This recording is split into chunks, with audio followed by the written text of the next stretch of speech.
It's just at the bottom of the screen. Not the other one, Ted. The other one does all the wrong things. So what does this button do? No, don't press that one. No. Oh, step away from the big destruct button. Yeah. All right. If I don't press anything that's red. No. Well, not yet. Later. Right. We'll tell you when you can. We'll tell you when. Yeah. Right. Good. Right. We're ready to start then. Yeah, might as well. Don't press the button again though, because I think it already started. Right. I'll take my hands off it. Sit on your hands. Live on Channel E. Please don't swear. Yeah.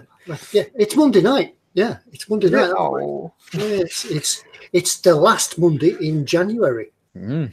Yeah. That's technically correct. Yes. I believe in 11 months' time, Christmas will all be over.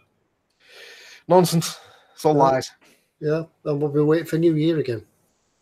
So, good evening and welcome to Monday night live stream from eModels with Ted at eModels, eModels.co.uk, with Foxx and Chris.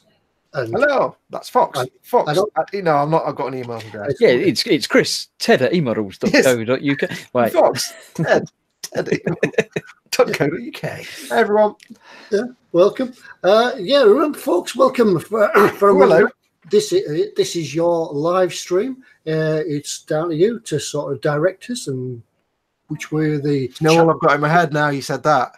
All I've got is Eamon, what's his name, going, this is your live stream. I was thinking more along the lines of like a choose your own adventure type thing.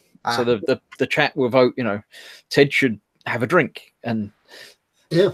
I should point out that Eamon Andrews didn't sound like a sort of, railroad laying navvy. This is your no, that's not quite how it sounded. I want people to vote for Foxx spills his drink down his beard.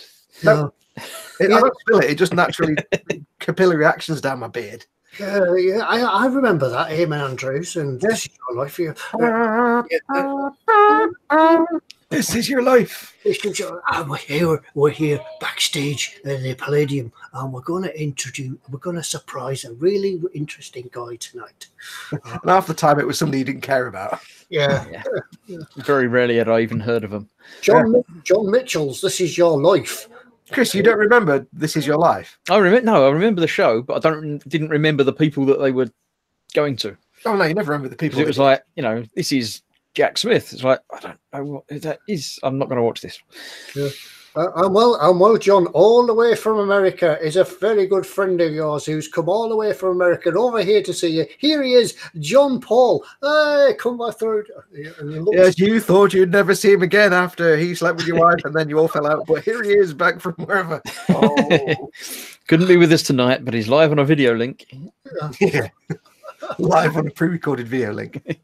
Got an important question, Ted, from Anders Ericsson. And the police helmet, I actually forgot it tonight. I'll hold my hands up. Yeah, I forgot all about it. It was only when I sat down and was sort of getting everything ready, I thought, police helmet. But I've been that busy with this. Someone's noticed that. Yeah, but getting things ready and things like that. But I promise next week, email me before next week to remind me. So I won't forget. I'll dig it out the loft. Will you email us to email you to remind? No, we'll get the public to email us. That's fine. Send an email on Monday lunchtime to Ted at eModels.co.uk. Just saying, Ted, show us your helmet or something. Yeah. And if each of us sets a reminder to remind the next person, that person has a reminder to set. Then eventually we can reach the moon or something. I don't. Everybody will be there. I don't know how maths works. Yeah. I think I know the box that it's in. Yeah, so I shall dig it out for next week. Osric 9000's given us a throwback to last week. He says, I'm sorry, but I need to get it out of my system. Boomerang. Yeah, boomerang. Yeah. That reminds us, we do have a great What's in Store this evening, courtesy of me. Yes, Ted's turn. Yeah, these guys didn't get it at first, but they've got it. Fox's turn next week. Body parts. Well, if it gets any better than this one. Tonight's theme is bits of the body you really don't want to talk about in public. Yeah, tonight we've had a look at What's in Store and we've blown some dust off some really old kits that are lying at the back of the shelf. We didn't know were there. Osric 9000 points out that he did spell boomerang wrong, but I didn't want to say that.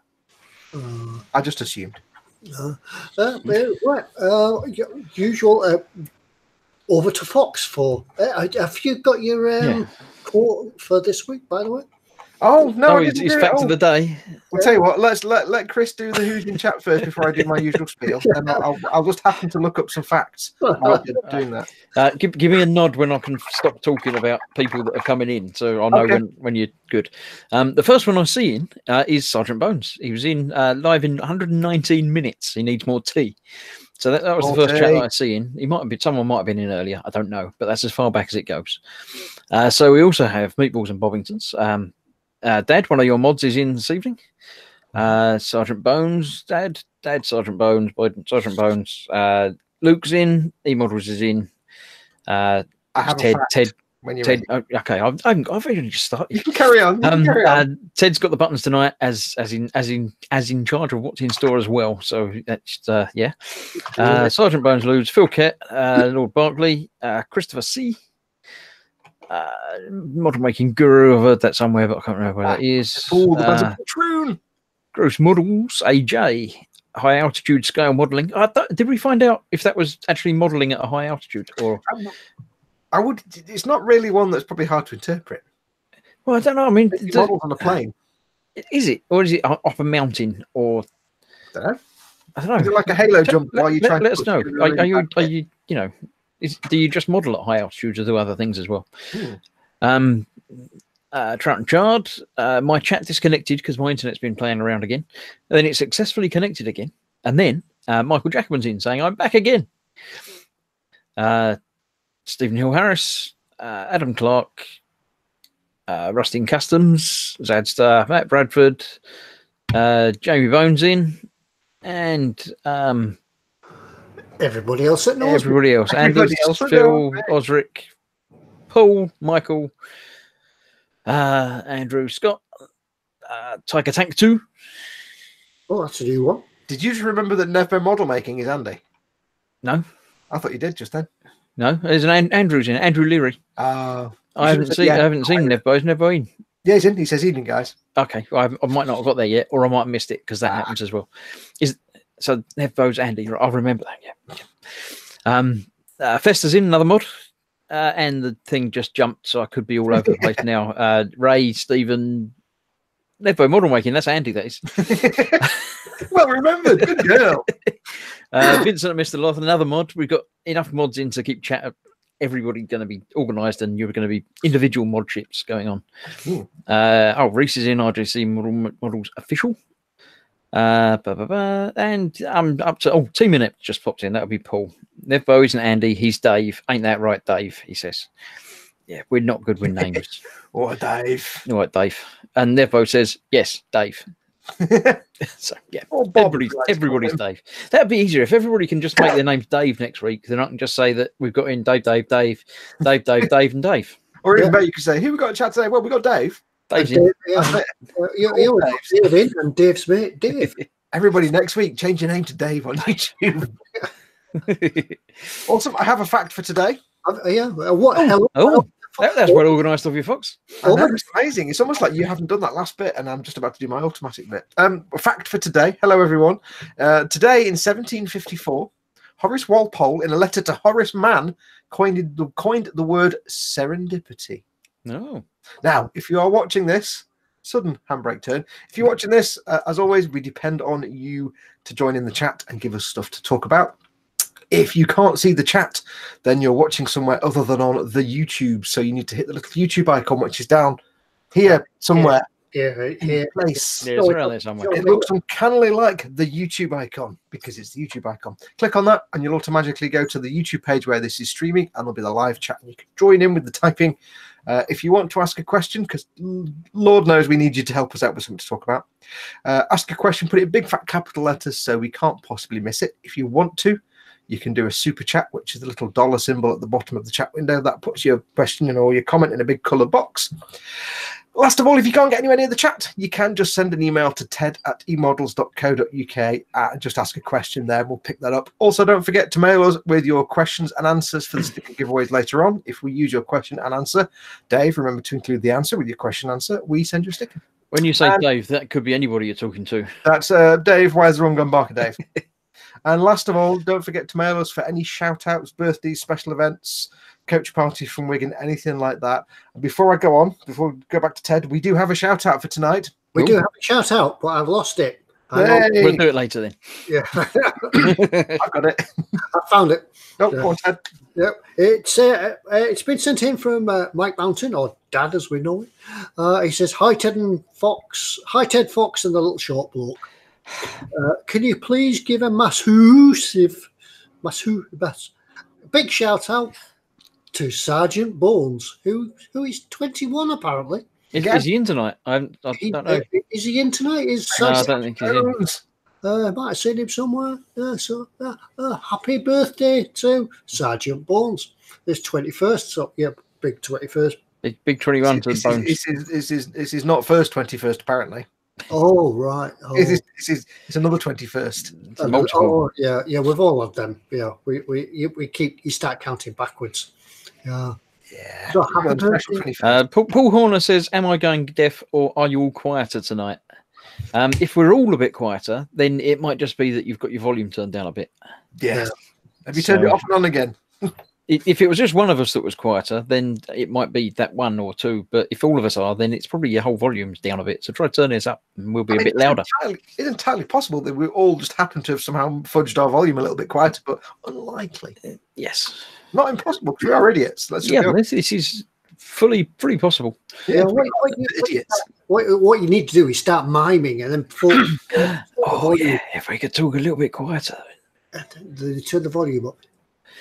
Then turn the volume up. No, we wouldn't do that. It's nasty. I did notice that as well as being Sergeant Bones' birthday, it's Lego's birthday today as well. Ooh. Today they filed their first patent for their Lego brick in 1950 something. Oh. And it still works with today's Lego bricks. So that's going to. When was the first one stood on in bare feet? In the same day. Yeah. Yeah. I know eModels don't sell Lego, but you know. Happy birthday, Lego. Happy birthday to Lego. Happy birthday. Or as we like to call it, urban caltrops or domestic caltrops. Sergeant Bones says it's 21 plus 33. So who's counting? I thought it was going to be a multiple of 21. That would be more interesting. Yeah. 21 plus 33 equals 21. Yeah, happy birthday anyway. Where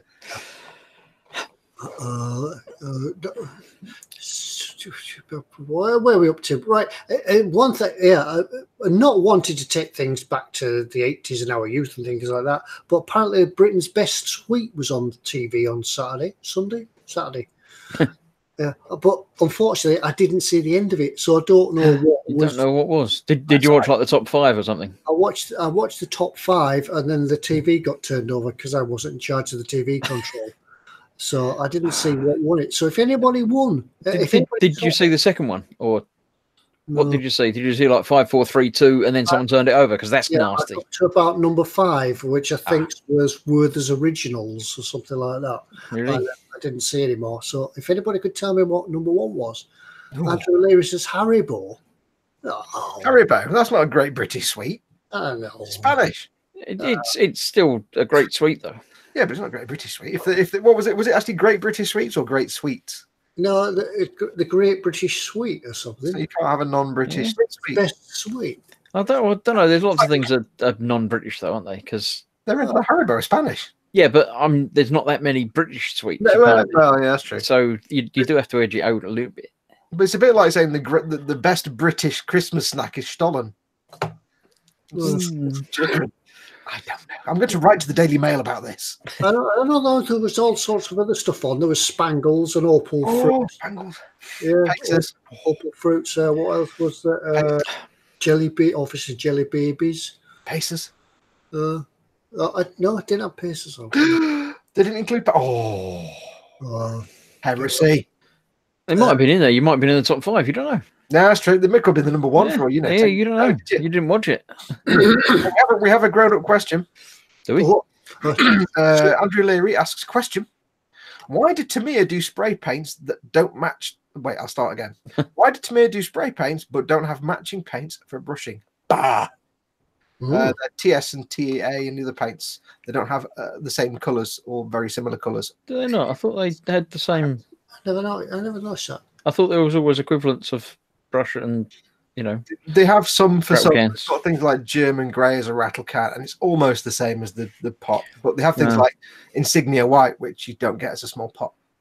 They are designed for specifically specific things, like the TA paints are for aircraft, and the TS paints are for. Weren't some specifically made for radio controlled cars as well? That's the polycarbonate paints, PC paints. I don't know if they're rattle can, but they're flexible for the clear flexible bodies of the cars.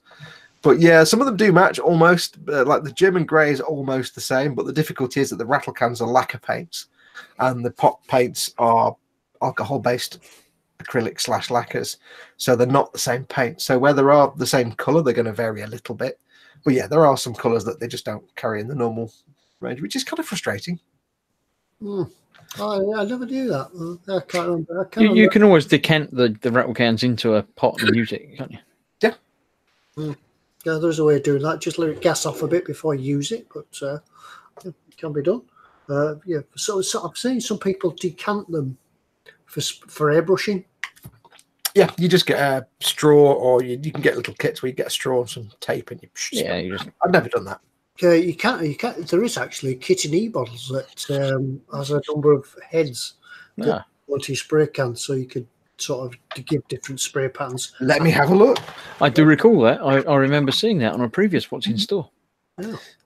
I shall have a look. Give me 1 second. Weekend Walkers says in Italy they have lemon Haribo. Yeah, I mean, actually sounds quite nice. The thing is, I'm not the biggest fan of Haribo. I don't know why. I just never have been. Haribo's all right. They got their I'm not moment. the biggest fan of chewy things, but. Phil Lewis says, "Is that an enormous submarine, or is Ted just pleased to see us?" Well, yeah, there has been a few people commenting on it. If you didn't already know, the part 10 of the U-boat build has been posted on the tubes, so you can go along and see how we go to this stage.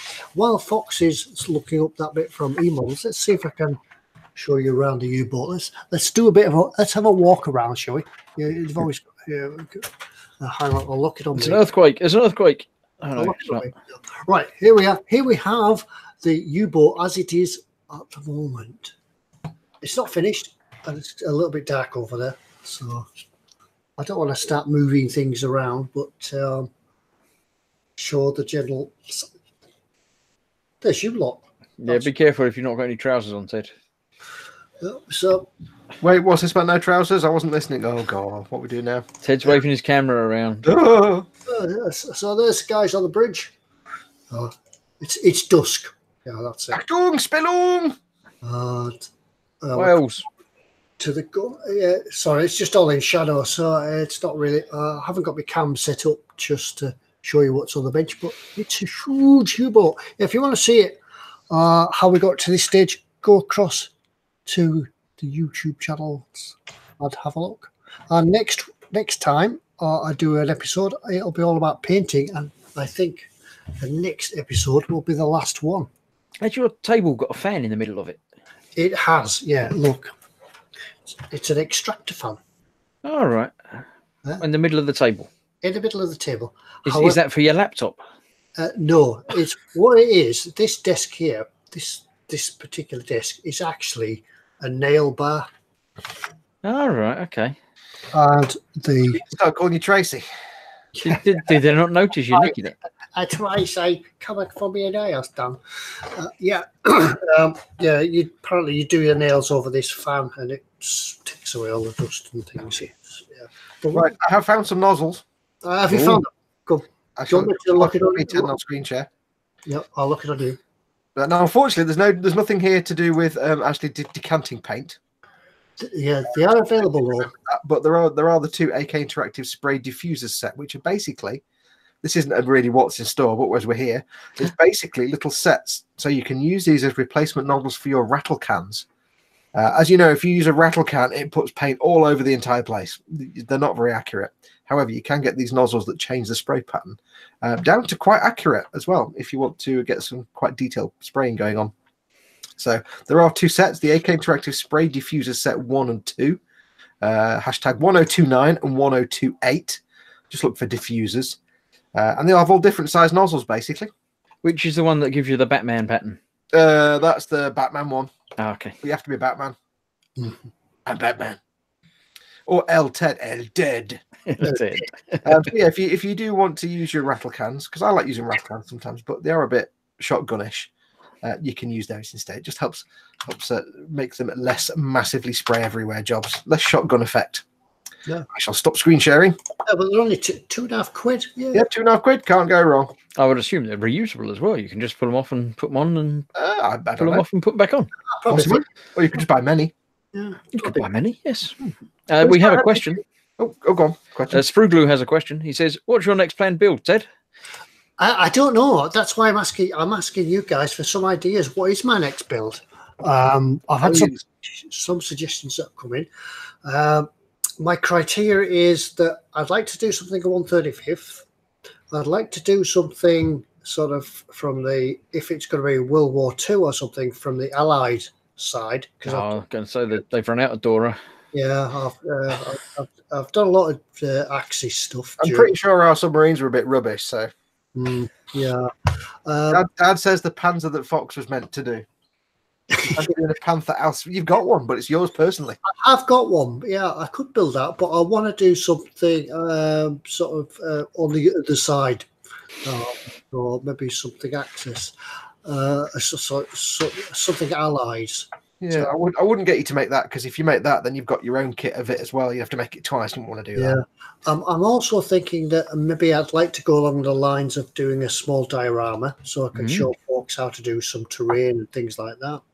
Sort of maybe, if not just one model, but two models, and pose them sort of together. So basically, what we need is to get you the half a horse kit, so you can do a diorama in a forest setting. Is that 135th though? It might be a bit bigger than 135th, a bit smaller than 135th. But you can make it into a unicorn and make it all foresty. That's a diorama. Yeah, true. Yeah. I have been looking at some of the sort of articulated trucks and things like that, but I'm again restricted for space. You've just seen what sort of space that I've got to work on. So I thought if I got something small, something neat, and you guys could see it and build along with it if you wanted to. Something I build a little bit quicker as well, so I get my teeth into it, get it done. And, how much space are you going to get when your loft is all converted into the tent? Oh yeah, I'll be back to about the same as I had in the previous workshop. So you have your Ted cave. Yeah. We have a serious question. James Chapman says, question, what's everyone's opinions on Tamiya spray cans? I ordered 2 cans from eModels last night and wondered what anyone would advise. Yeah, what I would always do with the spray can is warm it up, put it in a bowl of water before you use it, and it will perform much better if you didn't know that little tip. Yeah, as Paul says, use ventilation or do it outside, because they smell a lot more than regular painting. I would say absolutely don't ever do it indoors at all. Just always do it outdoors, because it's lacquers and other people in the house breathe it in. It's not nice. And with spray cans as well, you get such a shot of paint out of them. If you're trying it in a spray booth, it'll just gunk up your filters straight away. My 2 tips are, well, one of them was go outside. Always do it outside. Is press the nozzle when it's not pointing at the model. There's your model you want to paint. It's a rattle can. It's a toilet roll, but it's a rattle can. Don't go like that, because when you first press the nozzle, all the paint that's gooped on the nozzle goes all over the model and you get blobs. Always press the nozzle when it's not pointing at the model and go press, and then pan it across, and then let it go and press it again, pan it past the model. Always be pressing the button away from the model. Keep it moving. A lot of paint comes out. That's where one of them nozzle kits comes in handy, because it can control how much paint comes out. Yeah. So yeah, they're very good, but use them with care. Yes, the primers are fantastic. They're quite tough. We have a couple of suggestions for Ted's next build. Yeah. Well, people have been suggesting. Cleeman77 says a Forge World Titan, but they don't sell them at eModels. No. Yeah, I did see Warhammer was suggested, but I wasn't going to mention that. Festa67 says Gundam. Ted, Gundam. Yeah, done one. Done one, done them all. John Byers says build a fire engine. It's quite a nice idea, but I'd like to build a British one if I could. The only one I've seen is sort of, I think it's the Italieri one. Is it Italieri or is it Revell? It's just the German European style. It looks very nice, but once again, it's a big kit. But Sergeant Bone says make a dio in the horse. Oh yeah, make a horse. Because it's half a transparent horse, isn't it? Yeah. Trout and Chard says do Fox's Millennium Falcon in World War II RAF colours. Yeah, I like that. Dad wants to know why I've got a bog roll. It's because all the napkins are in the wash. So when I make my tea, and I've got a beard the size of a house, I need a lot of. Jamie Bone says Ted do a 135th D-Day diorama with the Italeri 135th US Infantry with dockside and a Willys Jeep. That's a lot of figures. That's a lot of people. Oh yeah, you've just done a lot of people, haven't you? You probably don't want to do. I'll find something. There's something I'll come along, but don't forget. Send you any if you're laying in bed one night and you're just looking through the Tamiya catalogue and you think that'll be a good one for Ted. Just send me an email, Ted at eModels, emodels.co.uk.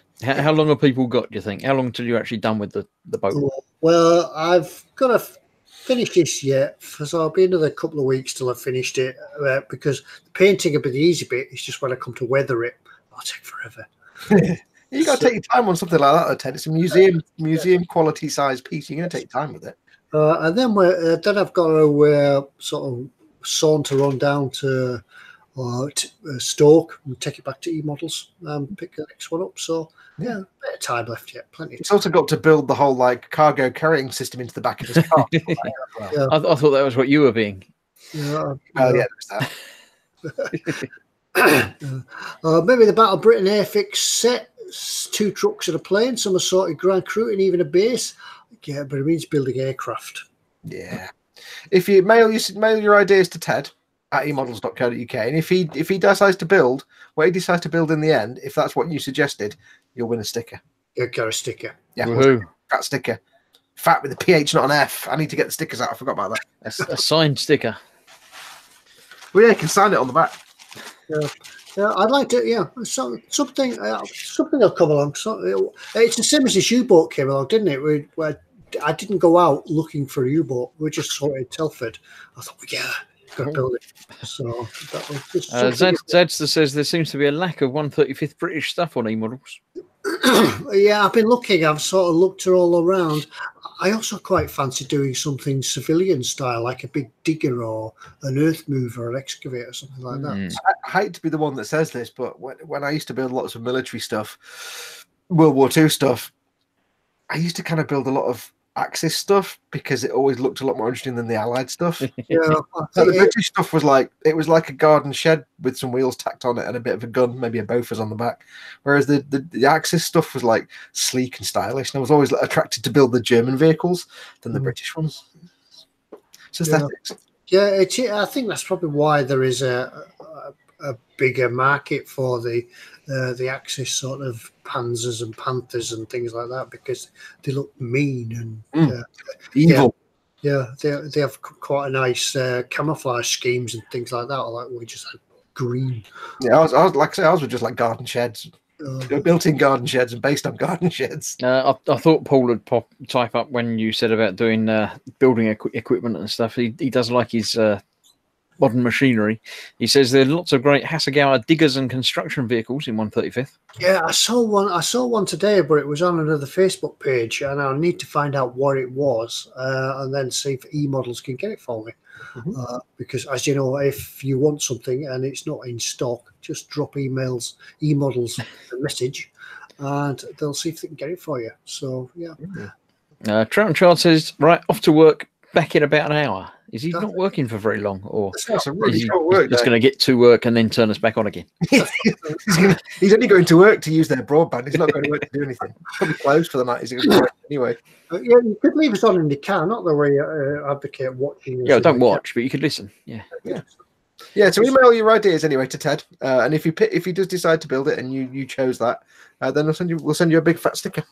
Yeah. Because lots of them coming up in the chat, but obviously the chat's gone. The chat disappears when we all go home for the night. Yeah. So can't beat a nice bus, says Colin. Yeah, because somebody suggested a Route Master. Of course, Fuller's built one. Yeah, but you just have to wait for it to come along, and then two come along at once. James Chapman says, has anyone thought of recreating a video game map into a model itself, i.e. Call of Duty map? Technically, when I did if you go into the eModels page in the playlists, there's a Drebin Striker build that I did. And I kind of very, very loosely recreated the parking garage where Snake first meets Drebin. Insofar as I actually managed to find a 1/72nd scale Persian rug, all woven and everything, all proper embroidered sewing and whatever they call it on the loom. When you make a rug, what's it called? Not embroidering, not sewing. It's looming. Weaving. So proper weaving, not that big, with a rifle on and everything. I kind of took a bit of artistic license, but so that's technically it's a video game map, maybe, almost, sort of, kind of. Sort of part of a level, maybe. Yeah, and it was only a cutscene, but then most of the game was a cutscene. So, one thing I did think of doing was actually finding a real life photograph of an event or a scene, and try to recreate it. I've seen one or two people do that. That's easier than doing it the other way around and building a kit and then recreating it in the real world. That's trickier. Yeah. Yeah, because doing a TIE fighter in the real life is just really hard. Andrew Leary says eModels should give you a sticker when you buy stuff, say over 20 quid, especially over the counter. If you ask them. Just ask them for once. If you ask them for a sticker, they'll give you a sticker. Yeah. If you're over the counter. If you're over the counter, hey, handling James. Where's my sticker? Yeah, where's my sticker? You don't have to drag James over the counter, but you just ask him nicely. Hey, tell you what, if you go in there and you spend, let's say, over 100 quid over the counter, they'll probably make you a cup of coffee if you ask them. You're spending that much.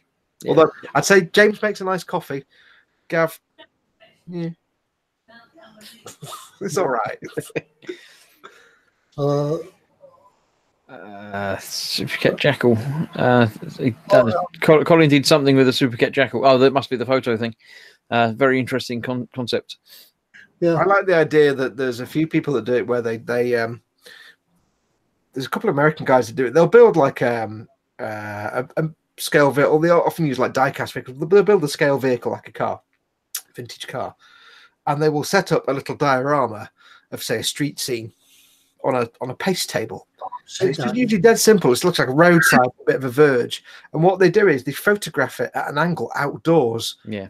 With the table there, and like behind the table is an actual real street with real tree line and cars going past, and they angle it in such a way and change the depth of focus that it looks like the diorama is actually part of the landscape behind it, and you can't tell. And I remember seeing a few of them, and then it was like, these are really good. And then you suddenly see one of them with the guy sat with his face behind the table, this ginormous head filling the picture. You're like, wow, he's a giant. No, it's just very good. It's a really good model, and then you see someone actually get in a car and drive off. And you're like, oh wow, it's a giant just walk past. I've seen that. Excellent photograph. Stephen offers 100 quid for a cup of coffee. Bargain. James does make a nice brew though. Philly said he's had a few stickers thrown in from them. But yeah, I think it's probably who packs your parcel or whatever, just what they think about it and how busy they are. So Andrew Leary says he will be going in next week for his next project and a look at the Eagle and the Battered Transit. So we'll ask for a sticker and a coffee. Yeah, don't forget that the Oshkosh is in there. There's other things to look at as well, you know. I just want to look at mine. Don't look at anybody else. Don't look behind the curtain. Yeah, no, Ted's big, massive tank the size of France is there as well, and his Oshkosh. And my van and the Eagle. And what else forgot? I've got a bike in there. My bike's in there. You got your big and bike, the Starlifter's in there as well. I did. And soon there will be other things arriving with it as well. But I'm not there yet. I need to take my little egg tank from not this year because I bought that, but from last year. Yeah, we must when the submarine's finished, we must plan to have a trip back to eModels, probably on a Friday, I would have thought. Well, I'll be honest with you, Ted. By the time you finish your submarine, I'll have finished mine. Yeah. So we can both go down, and you can have this big behemoth, and I'll have my little. I'll be like, "There's mine." It's exactly. Yeah, I've got a Zaku Gundam thing over there to take along as well at some point. Yeah. So we'll figure it out. So do you think you're 3 or 4 weeks ish? Well, it's that big. Yeah. No, not yours. Not your sub.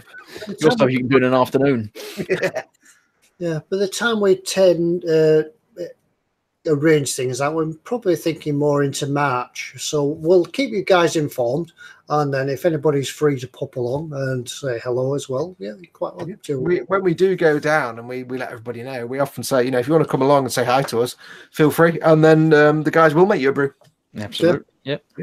My cutting board is sticking up, and I don't know why. It's annoying me now. We'll get tea on and some biscuits out and things like that. And feel free to bring donuts. Dad says, "Yay, Krispy Kreme donuts." I'm not sure if that's in relation to going to eModels or if he's just found a box, or I'm not sure. Probably both, to be honest. Whenever Dad goes, he takes a massive box of Krispy Kreme donuts. I think I got one last time. Everybody else got like many, and I'm like, oh. Andrew Lewis says, "Where did Ted's tank end up? The Challenger, the one in Native Colours. That was the very first build I did for eModels. I think I've still got that as a shelf queen somewhere. Well, it's in a box, but at least shelf queen." Because you did that, and you did the Tiffy, didn't you, as well? The Tiffy unfortunately got broke during a move. I haven't. It's. Did it get some chicken action going on? Yeah, it got a little bit damaged during the move and been sort of put on the back burner. Well, put on the back burner as such to be repaired if and whenever it gets repaired. Sprue Glue says, "I plan on visiting eModels to see Fox's Millennium Falcon, so it might be a while." Yeah, it might be a while. Hopefully 6 episodes, he says. Yeah, I've said before, the final episode will be episode number 6. Anders Ericsson says, "Shall we all meet at eModels in March?" Yeah, it'll probably be around. We'll let you know when. But yeah, March-ish looks to be the time. I mean, you can all decide to meet up if you want, but if it's not the day we're going, it'll be a bit of a blowout. So we're not going to be there all of March. It doesn't work that way. Yeah. We usually find the best time of the week to go to eModels is on a Friday, because that's when they're all sort of just picking themselves up on the floor and mopping their brows after a busy week packing and things like that. Yeah, Monday they're busy sorting out from the weekend, and Tuesday they're sorting out from Monday, and yeah. Fridays, or if you're having like a meet up there, it's usually Thursday, maybe Friday, or maybe Thursday's the best day. Monday's the worst day you can go for that, because they're always getting hammered from the weekend. Yeah, and a Saturday we're banging on the door and Gav's on the other side. And as Dad found out, don't plan to meet up the day after a bank holiday. No. Or don't plan to meet up the day after a bank holiday weekend, where there's basically 4 days where they've been closed, because you won't even get a brew. James Chapman says, "We'd love to go to eModels, but Huntington is quite far to travel. I don't know where that is." Huntington? Where's Huntington? I don't know. I'm in London. I go up from London, so it's quite far to travel. But people go further than that. Ted comes from like Barrow. Yeah, and you've got to go the wrong way to get there first. I come from the other side of the mountains. Yeah. So it's a day trip. It's fun. Yeah. By the time you've hiked over the mountains and fought the sheep out of the way and followed the cattle tracks and things down, and then got in the car and set off, it's a good day. In Cambridgeshire, that doesn't help me. I don't know whether I don't do geography. Cambridgeshire, that's in a place. The flat bit. Is that the flat bit down by Cambs? Cambridge. That doesn't tell me anything. I know where London is, and I know where Scotland is, and eModels is between them two. Yeah. You head north, and eventually I get there. It's fine. See, I can't say anything because I'm so bad at geography. My sense of direction is so bad. I get lost getting out of bed. Would never be any good doing the traffic reports, would be. Oh God! And the roads are shut on the A590 in Huntington. Well, you'd just be reading the stuff out there. It'd be all right. You wouldn't have to, know stuff. I'd be in the helicopter. I'd be like, and there's a traffic jam on the motorway. The one that goes to the place with the cars going the other way side. Yep. Robert Aitken says eModels is a hell of a long way down the track from New Zealand. Yeah, that's more of a day trip. James's coffee is that good. Yeah, you could email in though and ask them if they could send you a complimentary air ticket to get yourself over. You got to pay your own way back, but it's only one way. Yeah, they'll pay you one way. Yeah. Andrew Leary says for him it's a 30 drive from Derby. Yeah, 30 miles. Because I realize it takes me about an hour and a half to get to eModels. There's only 30 miles. It doesn't seem that much when you see it on your sat nav. It's like, it's only 30 miles. That's not that far. But then again, I can't drive. I drive on the inside lane slowly because my car's old. So pushing it most of the way, I believe. Yeah.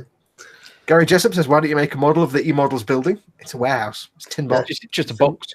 It's simple. Just 4 bits of plastic card. The box that your last model kit came in, write eModels on the front, and you've done it. Although, having said that, though, I can imagine if you were to make all the shelves, that'd be a bit like the same as making individual link tracks. I was going to make an interior. Yeah, I wouldn't do an interior. Yeah. What are you doing? Well, I'm spending the next 2 years building tiny 1/35 scale model boxes. Yeah. Yeah, and then somebody would Rivet County, wouldn't they, and say that model was sold in September. Yeah, that's on the wrong shelf. That should be over there. And be like, they haven't had a model of the human tooth for years. It's all lies. Michael Jacobin says, "Hey James, we have to arrange something later in the year. I plan to go sometime, and I have to pass Huntingdon on my way from Norwich. So now we're narrowing it down. Now we know, if you know where Norwich is, it's somewhere. Huntingdon's between eModels and."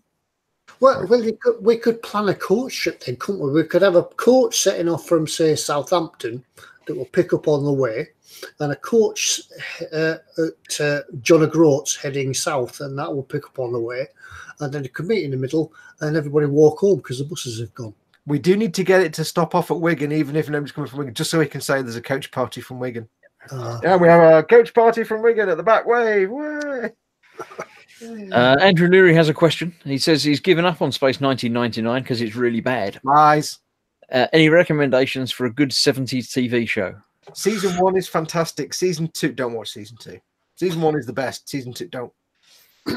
Yeah, everybody's saying UFO. You can't beat UFO. Yeah, don't watch Season 2 of that was the only other TV sci-fi TV show, wasn't it?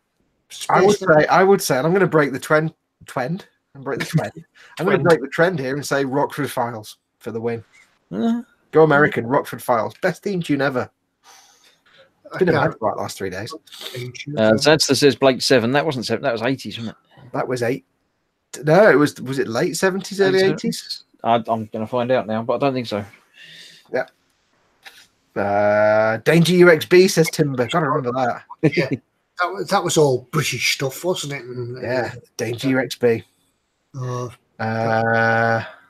was going to say Brass, but that was 1980s. Oh, you're right. Blake 7, 1978 to 1981. So the majority of it was indeed the 70s. Yeah. And yeah, Google Maps says I've got a 21-hour drive to eModels from here. So it is a day trip. That's fine. Yeah, there you go. Some people in America drive to the next state and it takes them 40 hours. Yeah, just going to the local shops and it's 4 hours away. Yeah. Andrew Leary says Dukes of Hazzard with a build by Foxx. I don't do shiny. Dukes of Hazzard was never shiny. It was all covered in mud. Yeah, but it was all kind of clean. It's still clean. It wasn't like rusty and chipped and battered. In the 70s, cars weren't shiny anyway. They had a sheen to them, or they get polished. Yeah, to make it realistic, it'd be 2 quick blaps of pledge and you'd be done. That'd be about the right level of shine. Paint it brown and 2 coats of pledge, done. Yeah. Sapphire and Steel, says that's the acquired taste. Sapphire and Steel is so bad. I've got a vast collection of TV theme tunes, and they're all like about a minute and a half, apart from Sapphire and Steel, which goes on for hours. The theme tune is like 5 hours long, and it's terrible. Oh, it's so bad. Tales of the Unexpected. Lost in Space, says Pete Rogers. Stephen Rolfe asks if anyone remembers Marine Boy. I can vaguely remember it, but I don't remember it, if you know what I mean. No, I don't know that one. It's ringing a bell, but I don't know what. James Chapman says General Lee, but Warhammer style. You'd be more of a Mad Max for that, I think, than a Warhammer style. Yeah, I think Dad's having the same thoughts as I am. The Champions with Alexander Bastido. I don't know that one. Dead. What's the Champions? The Champions. Is that the Wonder Horse, isn't it? No, the Champion. I can't remember the. I can't remember the script to start now. I can hear it going over in my head. Were they like special agency types, or were they? Yeah, they had special powers. I know the theme tune. I can't remember it. But I wouldn't know it. After a crash in the mountains in Nepal, they were given special powers. Pete Rogers just beaten everybody because he says the Sweeney, and that just beats everything. I actually watched an episode of the Sweeney about a month ago by accident, and it's just so bad. It's fantastic. It's just bad. It's repeated on Drama of an Evening. That's where I saw it. I was like, oh, it's so bad. There's a bit where they had this. They went to a crime scene where somebody had broken into a safe, and they're in the back of this office in this shop, and there's the guy there who runs the shop. There's like the the chief of police dude, the sort of, the superintendent. There's John Thor, and there's the other guy. Wrote the theme tune. What's his name? Dennis Waterman. Yeah, John Thor and Dennis Waterman sat there, all basically with a cup of tea in their hand, mug of tea, fags out, and they're all talking about this crime scene. Like they've just got there, and they've all got a cup of tea and a fag, and they're just sitting around. It's like, yeah, brilliant. Go back to the office and a bottle of whiskey in the drawer. Oh yeah. No. Ildi asks, question, do you guys get colour block? Been trying to decide what to do with the kit for a week now. On an RG Sazabi. Decided on a colour scheme, went out to get the paints when walked out with nothing. I get it all the time. All the time. Yeah. Trying to come up with an interesting colour scheme and you can't. No, I don't go by the instructions and sort of plod along with that. I don't tend to invent stuff. I'm not a very creative person. Yeah, I try to, especially, and he's making a Sazabi, so especially with Gunpla, when you want to do a custom colour job, it's actually really hard, even though you make things all the time. My best advice is just steal something off the internet. Go and look at pictures of that thing in other colours. Just do a Google search, whatever it is you're making, and steal someone else's idea, or at least base an idea on that. It works every time. Well, that's one of the reasons. So I find it quite easy to follow the box instructions because, it is. Although I'm useless, terrible at doing freehand camouflage, I have to copy something. Having to make my own colour schemes up, no, I don't think I could do that. Yeah, I wouldn't do that. Still lots of TV shows coming in, talking about Monkey and The Professionals. Monkey. Barnick Man, Joe 90. The Water Margin, I don't know that one. Don't remember that one. Dad does say you're nicked. You're nicked. You're nicked. That's Dimensions The Professionals, but The Professionals was just terrible. It's rubbish compared to the Sweeney. I remember the Equalizer. I remember the Equalizer. Edward Woodward. I've got the theme tune to that, of course, in my collection. Of course. Yeah. Well, one thing I remember about watching the Sweeney, I used to remember one being allowed to stop up because it was on at 9 o'clock. And two, that you could always tell when there was going to be a car chase, because that's what the Sweeney was famous for. Yeah, was the car chases at the time. You could always tell when there was going to be a car chase in the program because they used to drive around in old cars. If they drove around at the start of the program in nice, shiny, newish cars, you might as well go to bed because wasn't there always a car chase? No, there wasn't. They always have a car chase, always through a stack of boxes. No, if the bad guy had a decent car, you wouldn't have a car chase because they couldn't afford to trash it. Yeah, that was. If the bad guy had a shed, you knew there was going to be a car chase. Somebody mentioned something, and I forgot what it was now. Oh yeah, Michael Jackman goes, "We're back on TV shows again." I don't think we ever left them. Monkey, I remember Monkey. Cloud.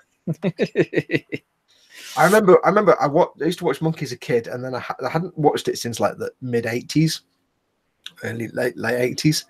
And about 5 years ago, I sat down one day and turned the telly on, and it was an episode of Monkey. Bearing in mind, I'd not watched it for like 30 years. And there's only one episode of Monkey I remember, and that involved a cave and some demons. And it was that episode. And I'm like, I haven't watched it in 30 years, and the only one I've seen in 30 years is the one I remember that I didn't want to watch again because it wasn't very good. What are the odds? No, I don't. Yeah, people used to say, "Oh, did you see Monkey?" No, never watched it. No, the thing I liked about the Sweeney, I love the really sad title music at the end. The theme tune at the end was like the sad version. When they were walking through, like the slow melancholy version of the theme. They walked through London, sort of at night, looking at all the neon lit shops. So as to say, you can tell there's going to be a car chase because there's already tyre rubber marks on the road. Yeah. I've now got the slow, sad Sweeney theme in my head, and it's fantastic. Oh, where are we up to? Another 10 minutes, and we'll do what's in store. But yeah, you guys are really sort of feeding us tonight. Lots of stuff coming in there. Private Eye, says Andrew Leary. Was that the one with Department Ace with Private Eye? Is that the same thing? Which one? Andrew Leary says Private Eye. Was that Private Eye? I remember the magazine Private Eye, or rather the periodical. Donald McKenzie says, "Hey, Chipper Tucker." Oh, Dave Cardboard says, "Time for Spanish Flea." That means he's got a piece of music stuck in his ear because he's got an ear. Because Spanish Flea is the one thing that gets music out and earworm out. Only by getting itself stuck, though. Yeah, well, it is also an earworm, so it's like taking a very strong vaccine. There's a potential. Pete Rogers says the Avengers. Now, the Avengers were pretty good first time around. Then it got to sort of the 60s, early 70s, when it got a bit psychedelic type. Yeah, it didn't. I don't really remember the Avengers, but I do remember Man from U.N.C.L.E. Yeah, that's kind of more 60s, which was rerun in the 80s for us, though, wasn't it? I think it's the rerun, obviously, that I remember. But Lord Barkley gets extra bonus points because he mentions Shoestring. You remember Shoestring? The character Eddie Shoestring. That's going back a bit.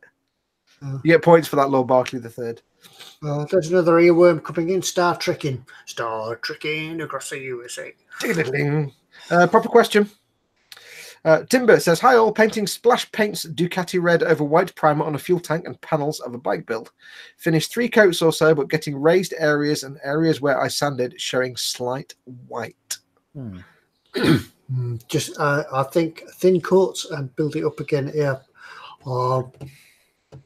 Usually, get your primer on. I take it. It did say. If it's raised areas, it might be too thin. It's sort of not covering the higher points, but more coats. Yeah, if you want to get there's 2 things to do. When you're painting red is a really transparent color anyway, and a white primer is the best color to use to get a nice bright red. But it all means you've got to do a lot of coats of red to get rid of the white primer. You'll still see it. If you're getting lumps and bumps, like it's an uneven surface, so you've got white primer showing through.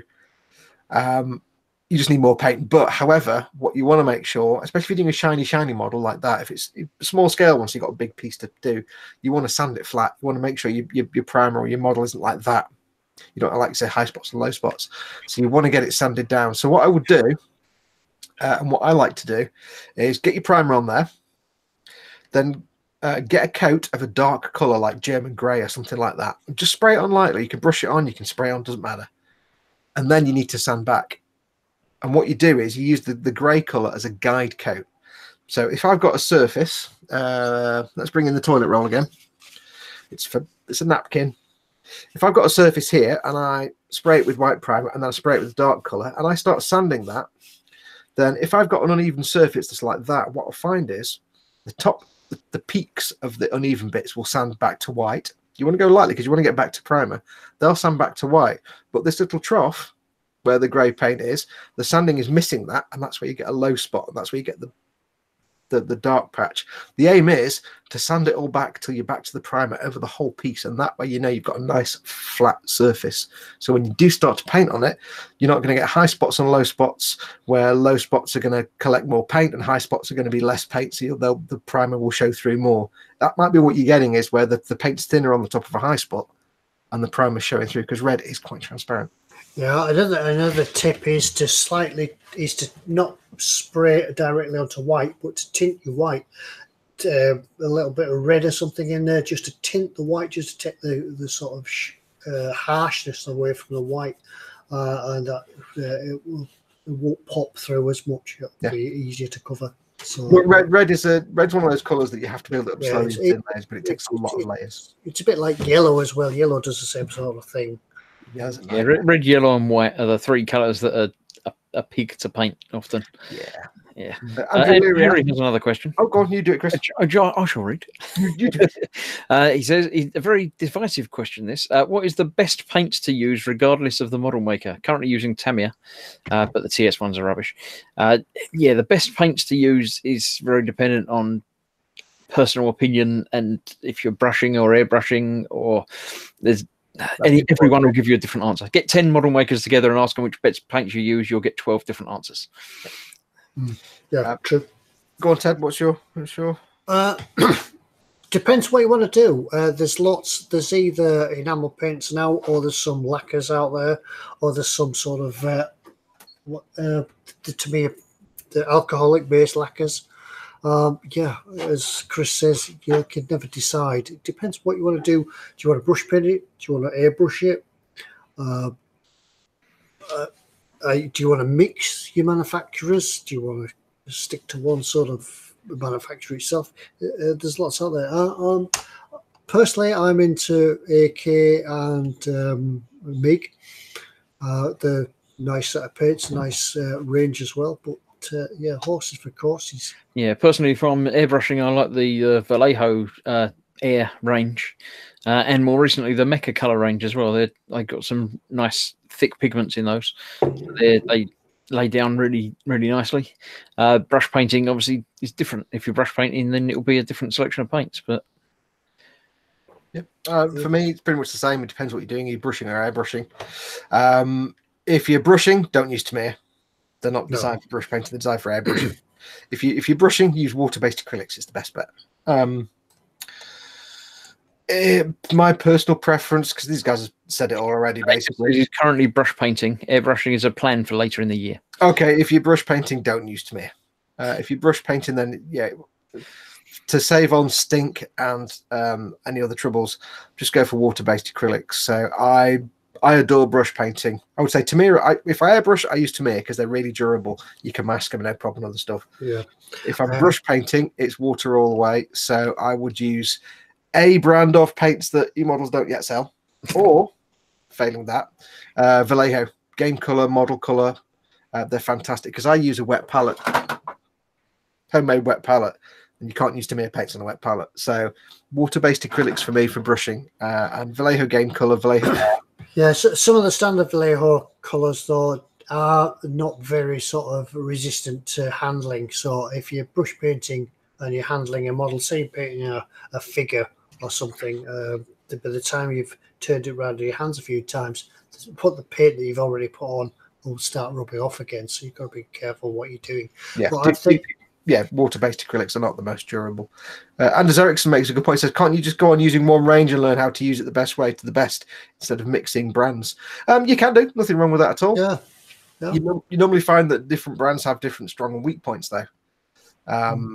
You know, some brands have great colors, but they're not very durable, or they don't brush very well. Some brands they're brilliant to brush on, but their color selection is not great, or they're very thin, or they're very shiny, or the different properties. My personal taste is to just try different types of paint, different brands, see which you like the best, and experiment. I mix and match. If I want metallics, I use Citadel. If I want some blues and purples and reds, I might use Vallejo. Some other colors, I've got the Vallejo metal colors up there for really bright, fine metal colors. It's always good to try different things. Don't just stick to one brand all the time. Yeah, I started off using Tamiya, and I was brush painting because I didn't have an airbrush at the time. I'd always used Tamiya back in the day when I was making kits. So when I started making kits again, they were the ones I went to, and I was fine with them. I was happy with them until I tried something else and realised how much easier it could be with a different product. Yeah, that's what usually happens, isn't it? The time you come to change your brand is when you go out for a specific colour. You go out for a green, and there isn't a green in your brand. So you think, I'll take that one. Then you get it home and you try. You think, oh yeah, this is pretty good. This. So you then try them all. You might find one that you like that nobody else likes. You might be really good with brushing Tamiya paints, but if you don't try it, you don't know. So yeah get one pot of everything. Just keep one thing in mind, that although Tamiya are listed, especially to new painters, although Tamiya are listed as acrylics, they are not acrylics. They are alcohol-based lacquers. Yeah. So you can't use them with the wet palette. Yeah, they don't really thin very well with water at all. You have to use like alcohol-based thinners. They are fine. They're not great for brushing, but they're not the same as water-based acrylics. They're not. They say acrylic, but it's not really an acrylic. A lot of people don't realise that, so I always like to mention that. Super DJ. Yeah, I just saw that. Yeah, he says, nice video on the U-boat, Ted. Only one thing. I'm going to have to take mine apart to install lights. Is that going to be a problem? Yes. If you glued it, yeah. Yes. As I've said in the video, keep checking your lights before it goes in. Check them in your compartments before it goes in, because once you get it together, it isn't going to come apart again. I'm just having a look at it now to think if you've put the hull on, the clear part of the hull on, you're going to struggle to get that off for a start. And then if you're trying to put some lights in, I think you're going to struggle to get some holes put into the top, unless you know of a different way. I certainly couldn't think of another way to get them in, and then running all the cables round, because the compartments themselves fit fairly flush to the other side of the hull, so you won't be able to get the cables round. I think you're going to struggle, Super DJ. Yeah, Dadster says basically you need a new kit. Yeah, yeah. Now you've finished. Start again. Yeah, I think it's far wrong with that. James Chapman asks if we got his email. We did get your email. I was waiting for time to comment on that one. Can you do a screen share on the picture? Have we got a picture? I've only got the pictures, the mail on my phone, unfortunately. Oh, okay, I can't do it because I'm not signed in as eModels. So yeah, hang on a minute. I just wondered how we could do this. Can you open the email on your PC? Yeah, I can. And screen share it. Can I? Hang on. Or will it break your stream? Maybe not, because it might break your entire computer. Yeah, right. You might remember a few months ago, James announced the grand arrival of his new kit, his little baby. And the one-to-one scale human. Yeah, one-to-one scale human. And believe it or not, that was 3 months ago. So he's just sent us in a photograph of an update on the build. What I'll do, I'll point. I think I'll try and point. I'm going to mail it to myself, Ted. All right. Have you got it? I'll mail it to myself. Now we'll get the picture up in a minute of James Chapman's developing kit. There, looks a bundle of fun, James. Hopefully, you got past sleepless nights by now. It needs more weathering, though. Yeah, needs more needs more dribbles. Dad says he's building the kit at the moment. He wouldn't like to install lights after he'd finished. No. Andrew Leary says, top tip, always buy 2 kits. Yeah, buy 2 kits. Or buy it once you've built it, you know how it goes together, so you can build it a lot faster the second time round. So, yeah, there we go. Yeah, but if you haven't got the kit and you're thinking of buying it, buy the lighting to go with it. I'm not trying to sell it just for the lighting, but I think it needs lighting just so you can see all the detail that's inside it. Zadster says you might be able to run fibre optics. You might be able to drill out and maybe through and in with it all assembled, but that would be, Yeah, I don't, it's going to be tight unless you've got... You'd be drilling big holes through from the outside and it wouldn't look right on the outside either, would it? Yeah, there's only a few ways. I couldn't really think of a way that you could drill, sort of light it to get lighting in from the top, and then run the cables in. So sorry, DJ. Stephen Rolfe has a question. He says, what's everyone's opinion on lighting sci-fi kits? I assume and other kits. For him, for the most part, some exceptions, when they're done, it looks a little toy-like. I don't know, lighting kits... I know that Fox's Millennium Falcon's got lighting in it. Yeah, I've done a couple of lights on a couple of things, and it's an experience to do it, but I wouldn't bother doing it on most things, mainly because I don't personally have a display cabinet and put things in, and if I did light a kit, I'm never going to turn the light on again, so it seems like a waste of effort.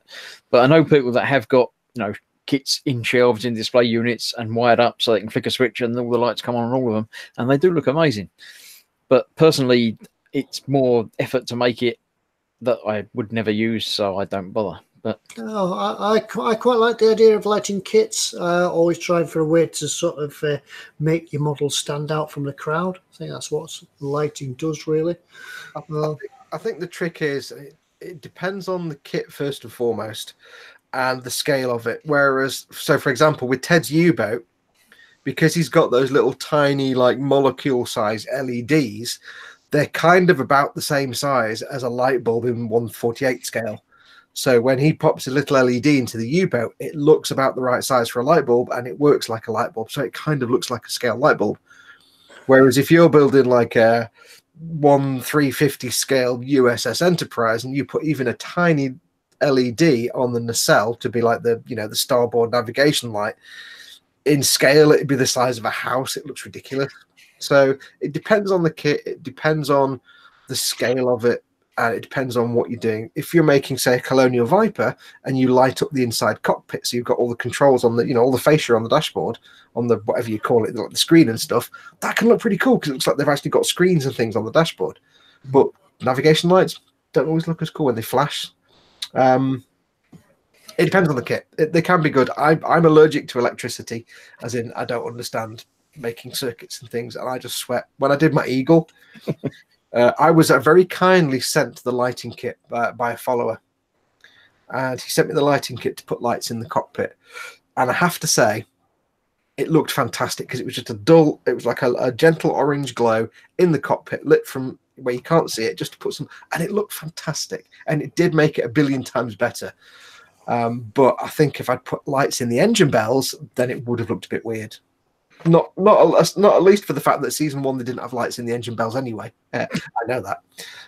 So I was glad I just did the cockpit where it makes sense to have lighting. But if you're building, say, a model of the USS Reliant or the Enterprise A, where they had the lights on the outside of the ship that were sort of shining over the registration number, they were kind of jerry-rigged in the studio to give that kind of spotlight effect that you can't actually reproduce with LEDs because it's not how lights actually work unless you've got lots of reflections and reflectors, and they kind of fudged it on the studio model. No, I think it's a little bit like water. Light can't be scaled, but you can scale the way that you show the lights. Like for an Enterprise, either be the ship Enterprise or the Starship Enterprise, it's a matter of not an individual light in each window, but lighting the whole hull so that light escapes from the hull will show it to a better scale effect. If you understand what I mean. The same as lighting a 1/72nd scale Jeep, putting some headlights in it may not look as effective as something bigger. Because the light would overpower. The light would be out of scale for the model. Yeah, I mean, do you want the kit to be the focus of attention or the lights to be the focus of attention? The lights should be subtle enough to... The light should be there to enhance it. It depends on context as well. If we go for your like Jeep idea, you put headlights in the Jeep, and if you drop the power of them down so they're quite dim, then that's kind of lighting in scale. If you made them as bright as headlights would be, they'd be ridiculous. But imagine then you take that Jeep and you put it in a diorama of like a dense forest, and you photograph it in such a way that the forest is dark and it's lit by the headlights of the vehicle. See, then you're getting into the territory of lighting a model purely for photography, and that's where it can get interesting. Because if you're like Chris and Ted have said, most people, they build it with the lights and they got the switch and they put it on the shelf and they put the lights on and then they never turn it on again. Like the Eagle at eModels that I built that's in the cabinet, that'll never have the lights turned on again because you have to take the front off and flip the switch, and there's no point. But if you like a bit of photography, a lot of people will build lighting into their kits purely so then when they've got them, they can do some really cool photographs, and that's where the fun can come in. So I like that Jeep idea. Put it in a diorama of a dense forest, and where the light's coming from the Jeep headlights, and the Jeep's in silhouette, and you can see the trip. That'd be brilliant. Yeah, it depends on context as well. So I want to do that now. Yeah, I'm thinking that's a good idea. Yeah, that could be that photograph that I was going to build for a diorama. Yeah. Speed does say Fox's Falcon has natural lighting. It's the ceiling light shining through the back of the cockpit due to the lack of the craft behind the cockpit. Yes. Super DJ asks about the U-boat. Will the clear plastic take the paint? Yeah, they were saying that they might not bother. They might just paint the thing. Will that be all right? No, I think Super DJ, if you've taken the time and the trouble to build everything inside here, be a real shame to paint it so that you can't see inside it. Yeah, the fact it's not lit is not the end of the world, because at the end of the day, you can always show it with lights on it so people can see inside anyway. Yeah, if you've taken the time to paint the inside, then you want to make sure there's bits on the inside, on the clear part, that you can see in. It will take the paint. You have to make sure you prime it first. Yeah, it will take the paint, as you will see. I think in one of the episodes I painted the rear section of the submarine, and the next episode I'll be painting the rest of it. But I'll be still leaving the compartments clean so you can see in. Even without the lights inside, you can still see in. Just position it so that it's lit from the outside with some light shining inside it, yeah, you can still see it. All is not lost. Yeah, we've had a couple of shouts for what's in store. It's past what's in store time. Oh, before you do, you're getting nervous. If I may, very quickly before you do, Timber does say add some smoke to get the headlights standing out on your lit Jeep or whatever. If you want to do scale smoke, do what they did when they filmed Blade Runner. Although do it carefully. They sprayed engine oil as a very fine mist over the set of the Los Angeles set, and it diffused the lights just enough to give them that scale look. Handy tip. But don't smoke. So probably don't do any of that. Yeah. I did see a video of somebody using explosions and photography with. Oh yeah, they time little explosions of things and then get a camera or high speed camera that's taking multiple pictures, and some of the shots look really good because it was a real explosion happening behind figures or vehicles and things. But yeah, again, I wouldn't advise it. Yeah, I think they use like firecrackers and stuff. Yeah, I mean it's not big explosions because it's model scale things, but still fairly dangerous. Oh, right, shall we go and do what's in store then? Do what's in store. We'd better tell people to do. How's it go? Is it drag or something? I'll answer James Chapman and say yes. I'll show the picture after what's in store. Yeah. Foxx, is it? Right. Is it drag and rotate or something? Oh, yes. Sorry, time to drag. Yes, before Ted shows you what's in store, we're going to have a theme. Remember, we have a theme each week. And once we've shown you what's in store and Ted says, go, what's the theme, go, you guys can answer what the theme is. Before we do, there's always a lag between video and the chat. So what you need to do is refresh and drag. Is it that way or is it the other way? Oh, you got it the right way. It's that way. Refresh the screen and drag your browser bar. So refresh. Refresh and drag. No, drag the other way. Now, obviously. Drag the other way. You've got to go drag that way. You've got to refresh and drag. It's not done from above. It's refresh. Yeah. Drag. You can't drag that way. If you drag that way, they'll go back to the beginning. That's bad. Yeah, don't do that. Drag that way. Give you a minute to get drag and rotate, says Steve. Yeah. So if you're about to say hello and welcome to eModels live stream, you've gone the wrong way. Michael Jackman says just click live. Yeah, but I can't get a fun gesture out of that, can I? Just click. Fresh. Right, I shall lock it on me. Yep. Don't forget, folks, that this week there's a theme. It might be a subtle theme, maybe apparent on the first picture. Or it might not. Or it might not be.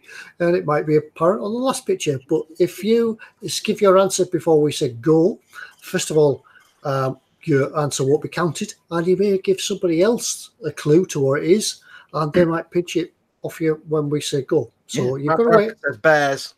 So you've got to wait till we say go. Your answer won't be counted, but you may still be charged. Yeah. I do like the word bears. Yes. Last week was bears. So, right, I've got it locked on me, and now I go to the screen share button, and I share, and I close that. And you should be seeing an Ebro 120 late season McLaren Honda. Is that right? Could you see that? Is that a sport thing then? Is this a sports ball thing?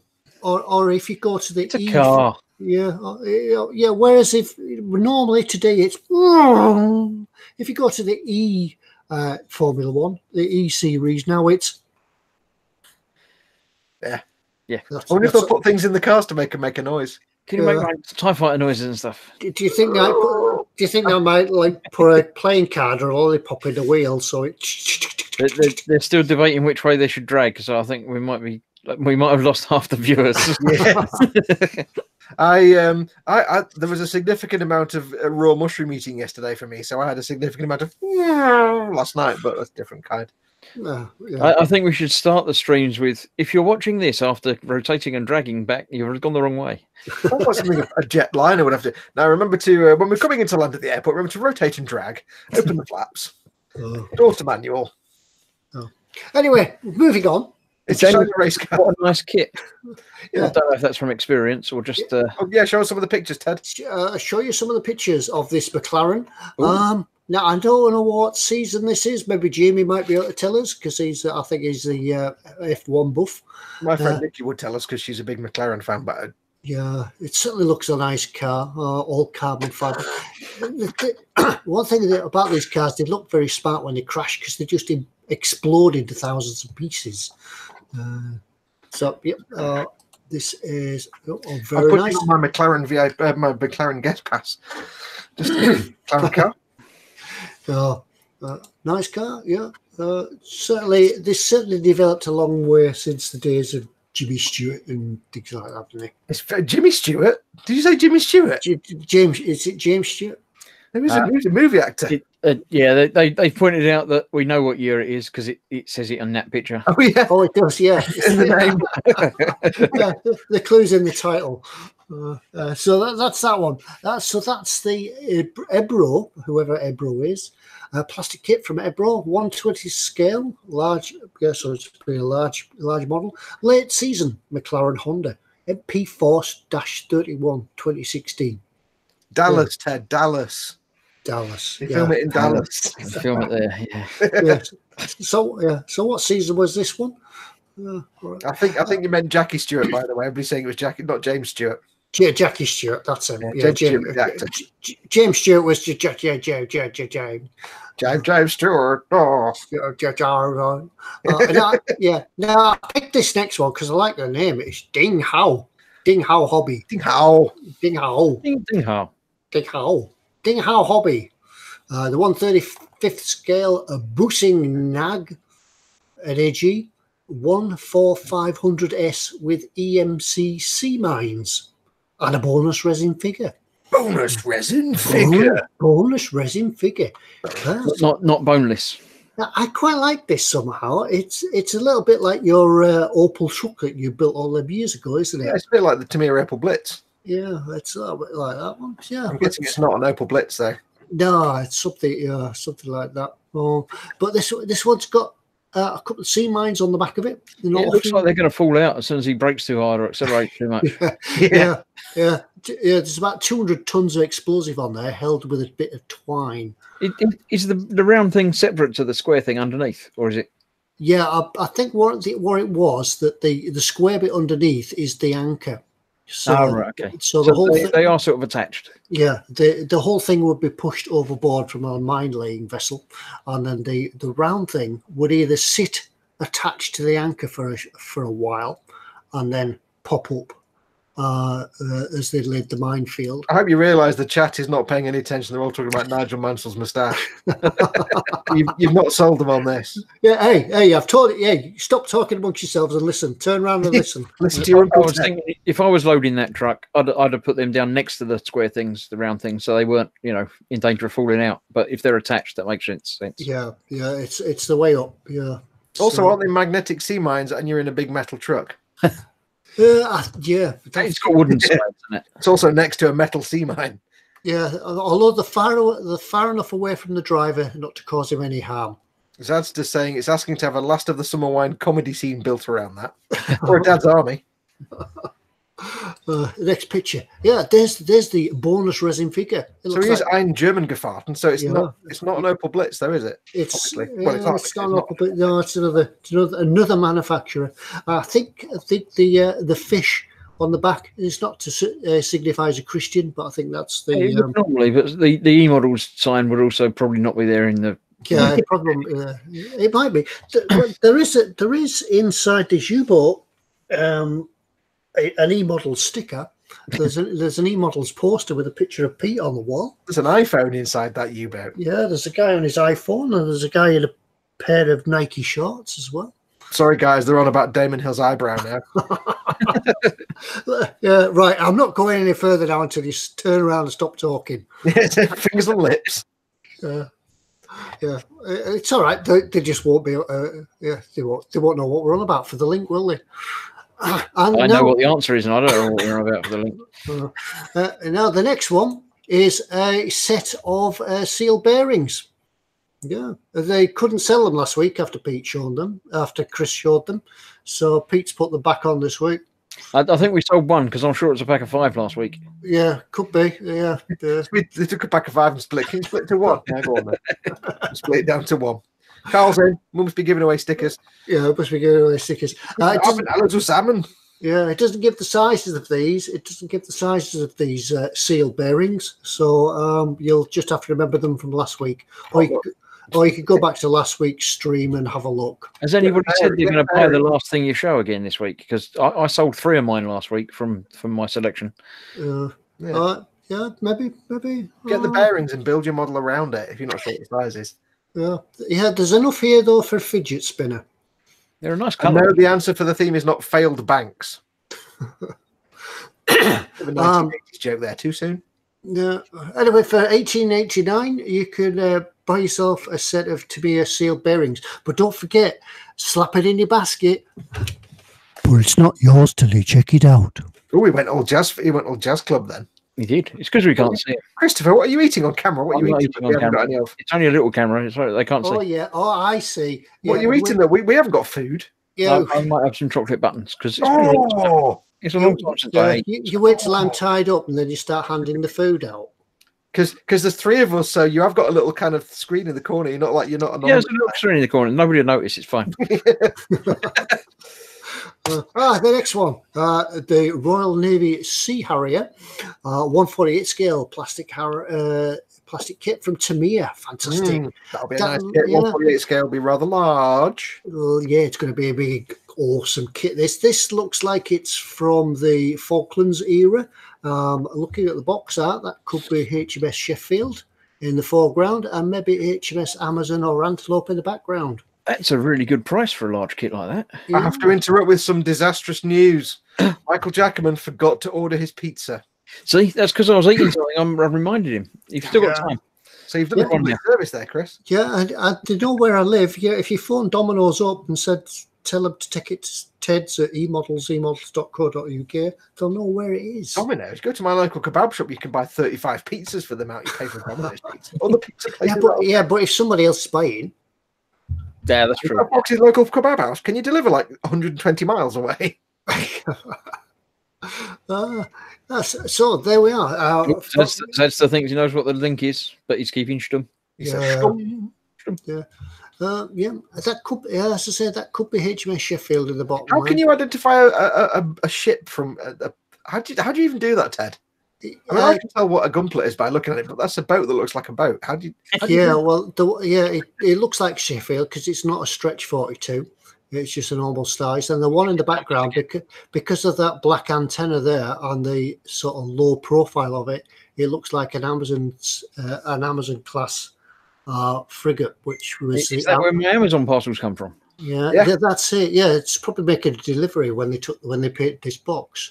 The thing is though, if that was any other manufacturer, you wouldn't be able to do that. But because it's Tamiya, if that looks like the Sheffield, it's probably the Sheffield because they're that accurate with their box art. Yeah, they haven't put any hull numbers on. No, they haven't put any. I'm thinking that is the tail art for Ark Royal as well. Somebody might be able to confirm that in the stream, but that looks like the tail art for Ark Royal. And as I say, the one in the back looks like Antelope or Amazon. One of which, in fact, both of those were sunk in the Falklands. Carl at Make a Model says, "Oh, 9! It had kind of pizza mail." Pete Rogers says, "My kebab shop does kebab pizza." This is correct. Oh yeah. Michael Jackman says that Harriet is not from the Falklands conflict, Ted. They were not painted white underneath. A wonderful. No, they weren't. But it's about that time, wasn't it? They were all painted green. It's about that time again. Yeah. As Woody Allen would say, that's a big chicken. It's about that. It's about that era. However, the next one is from the Falklands. No, it's not. I was going to say the next one is from the Falklands, but I changed it to this one. This is the Airfix Westland Sea King, the starter set. For those of you who know about starter sets, a nice little kit. However, if you're brave enough to build helicopters, go for it. Because Who gives a? Chris has just fallen over. Oh, is he gone? He's come back now. Oh, dear. We're going to talk about him, but what kind of cruel person gives a child a starter kit of a helicopter? Enough to put you off model making for the rest of your life. Chris's broadband has probably fallen out. It says in chat, "I'll return." I got shouted at from downstairs saying your stream stopped, so she's watching it, but she can watch it, but I can't broadcast. I don't know. Oh, it's just it was working, but it wasn't working. But there we go. No, Have you refreshed and dragged? I did, and it didn't help. Oh, yeah. So this is the Seeking starter set in yellow. Yeah, the Seeking did come in a range of colours, but however, this comes in any colour that you want as long as it's yellow. They give you a lot of paint for that starter kit. Yeah, it does, doesn't it? Yeah. you're just jealous because you didn't get orange and yellow. I'm I'm only getting the audio from you, by the way, Chris. Ted, can you see Chris, or is it me? No, I'm still screen share. I shall stop sharing. I shall. What about the public? Can the public see me? Yeah, Is there enough of me? Or the public not seeing Chris? Hello. Yeah, right. It's not locked on me anymore. Is it locked? No, I don't know. Nope. Let us know, folks, in chat if you can see Chris or just hear him. And if you object to not being able to see me, that would be the other thing. Yes. if you'd rather just be able to hear me, that's also fine. Yeah. I thought on the fact that one of those was McLaren. I got my McLaren guest pass out many years ago. Yeah, people can see me behind the seat. I saw super secret things being manufactured. Anyway, it's that time again when I could say, "Go." What was the theme? What was the theme? Go. There you go. Go. Yeah, people can see me. They aren't complaining that they can see me either. So that's what I need to refresh my. I'm going to refresh mine, then I shall drop it. There's Matt Bradford. He's the first one. Matt Bradford was the first out. C. Everything had something to do or contained the word C. Yeah, everybody's getting that now. I think that was too easy. Fox, you have to work harder next week. Oh, he's gone. There you are. I can see you now. Yeah, everybody got C. It was too easy. You have to go harder next week. Was that too easy? Well, all right. So next week, Fox. Is it Fox's turn next week? No, it's not. It's my turn next week. Just read up on your quantum mechanics. That's what I'm going to say. Maybe non-Euclidean geometry. Maybe. Yeah. So that was Matt Bradford was first in, wasn't he? So, email Ted. How did that McLaren fit in? Says Anders Ericsson. It was season 1. It was exceptionally tenuously is the answer. Yeah, that was my sort of tenuous. So you know. As I said, everything contained the word C, always involved in C. Yeah, I'm getting them trained up. We'll get there. If we can make it tenuous, we'll make it tenuous. Yeah. Who won? I didn't even notice. I was Matt Bradford won. Cool. And he said season, so he knew what was going on. So yeah. Have you told him to mail in and Carl says that's as bad as bearings. Yeah. Yeah, but I had sealed bearings. Yeah, that was the difference. You see, we had to tell Ted not to emphasize the C part of all the names because he was when we were doing all the rehearsals like sealed bearings. Hang on! Don't tell him we rehearse this. Yeah. Well, when you say rehearse, you mean I never said any of it was true. Yeah, we have 2 rehearsals a week. We have the first run through, and then we have a dress rehearsal. Yeah, we have the undress rehearsal. You don't want to know about that one. We have to suffer for our art. So that's it. Well done, everybody. Yeah. What next? Who's got the running list? We should probably remind people that next week is a gallery week. Oh yeah. So next week is a gallery week. Anyway, moving on. You were waiting for one of us to do that, weren't you? I was just wondering if anybody would. Well, as you mentioned it, Chris, you might as well tell them all about it. I've just said next week is a gallery week. It's the week when we pick one of your winners, one of your models from the gallery, the eModels gallery, which is at emodels.com/gallery. eModels.co.uk / gallery. It's around there somewhere.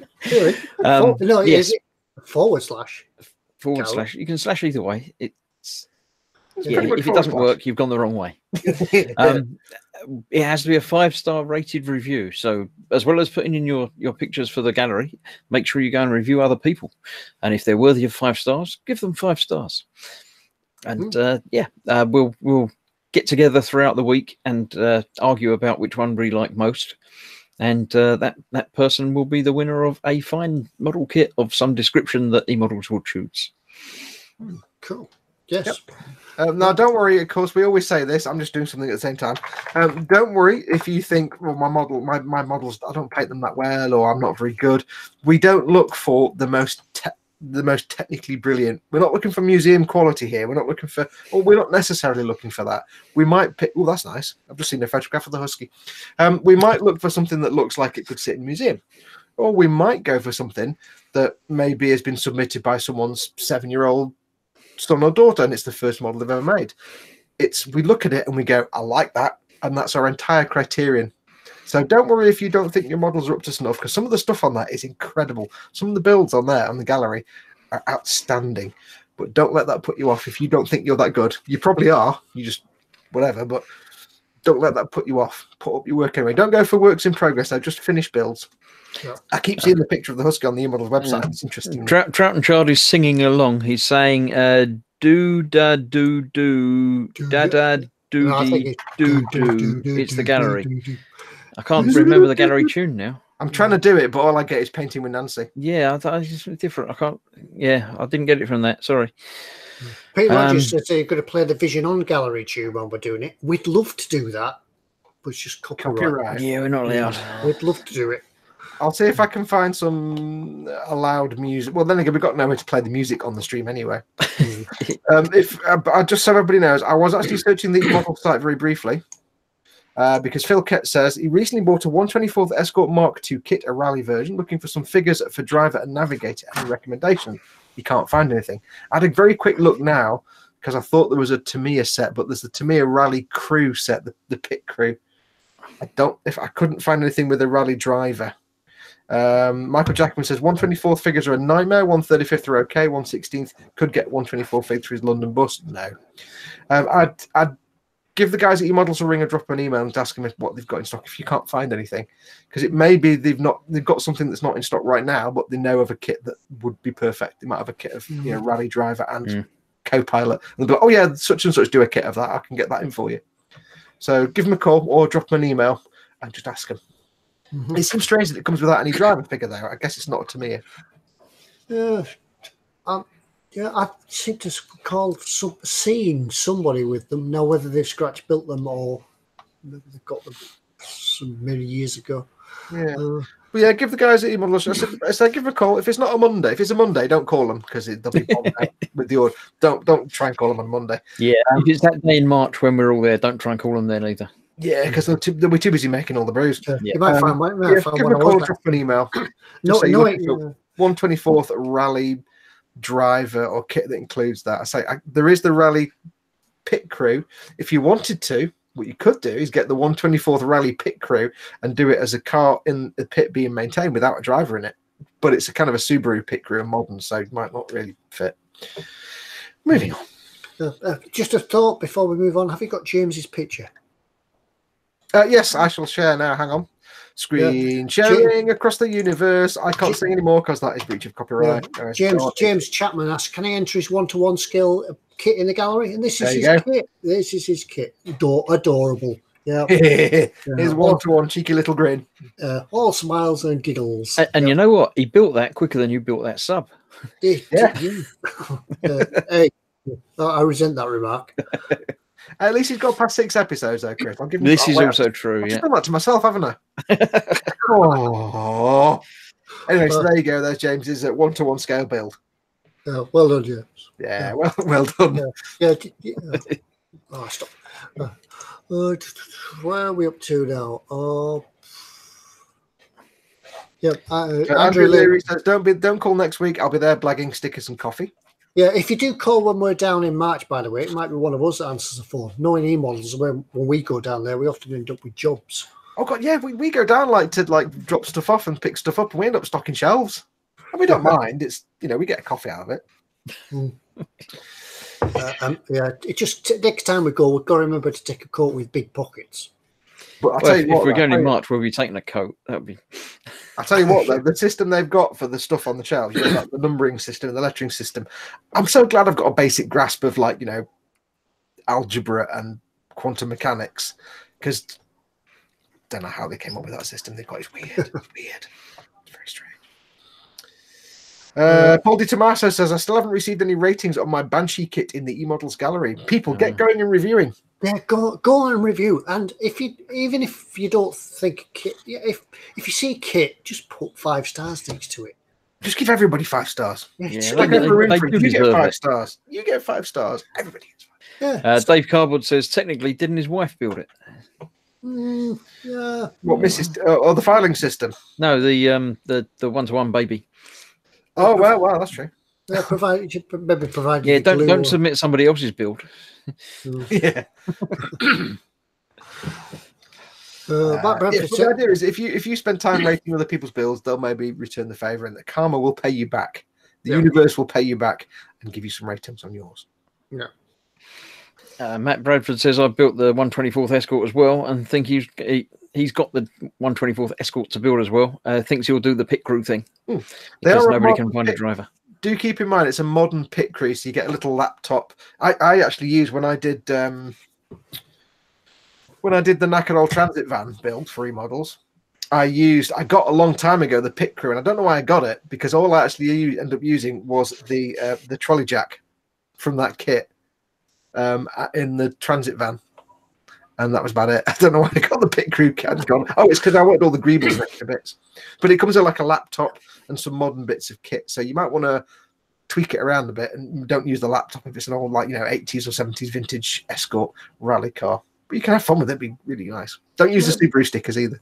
I suppose you could try your modelling skills. You could always adapt one of the crew to become a driver. I mean, you'd seriously need to give them all 1980s haircuts or 70s hair. If it's 70s, you'd have to kind of get some putty going and give them some, nonsense 70s hair.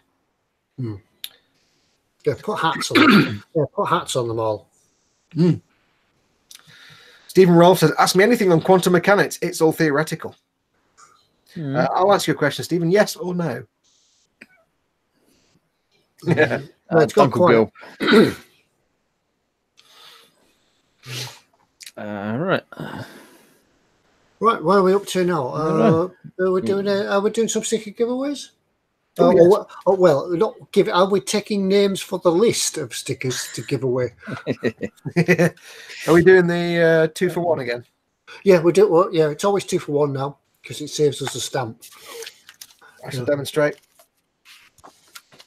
It saves us a stamp. You get whoever wins the sticker giveaway gets the big sticker and a small sticker as well. You can stick them together. Yeah, you put one on top of the other, but it'll look a bit weird. Oh, yeah. Right, I'm just going in the emails to see if we could find a question to give them away. Matt Bradford says he's built the 124th Huey. You could use the pilots, but it's a bit strange to have 2 Vietnam pilots in an Escort. Well, no. I'm just thinking, would they be in flying suits? Yeah, they'd be impressive. Yeah, but flying suits and driving suits are similar. They just have a helicopter helmet, pilot helmet, rather than a rally helmet. It's not far off. Timber's got a suggestion for Foxx, yeah. Yeah, he says, Timber says, I'd like to see you create another diorama like the Landspeeder one you made. Many years ago, I did a Landspeeder Star Wars thing. I did like a desert diorama. I'll do a desert diorama for me U-boat. Yeah. I'll do more dioramas, don't worry. I'm thinking next time I shall build a diorama. I haven't built a diorama, certainly for eModels. I haven't done one for a little while. Well, I did one on my truck, but that was just a simple thing. Well, we'll work something out. Right, shall we find a question to give away? Yeah. Have we got one? We have... Oh, yeah, there's that one from Pete Salter. Yeah, you have that one? That one. Yeah. Right. I don't think we'll need all the specific details for the answer, but... No. Don't forget, guys, refresh and drag. And drag, yeah, ready. To catch up, make sure you're live. So Ted's going to ask you a question. The first one to get the answer right, you know how it works. First one to get the answer right wins the big and little sticker. We go for the first one that we see on our chat, which is different to what you see. So we see it the way YouTube receives it. So. Here's a question. A bit of a topical question because it's Lego's birthday today. 61 years of standing on Lego. So and caltrops. So today is the 61st anniversary of the Lego brick. But what is the largest Lego set ever produced? Go. I knew the answer to this. Yeah.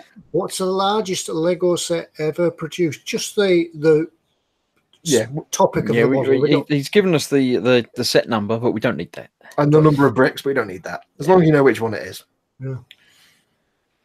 It's not the Taj Mahal. Not the Taj Mahal, no. No. No. No, those building ones are quite small. Oh, there we go. James Chapman. James Chapman is in straight away.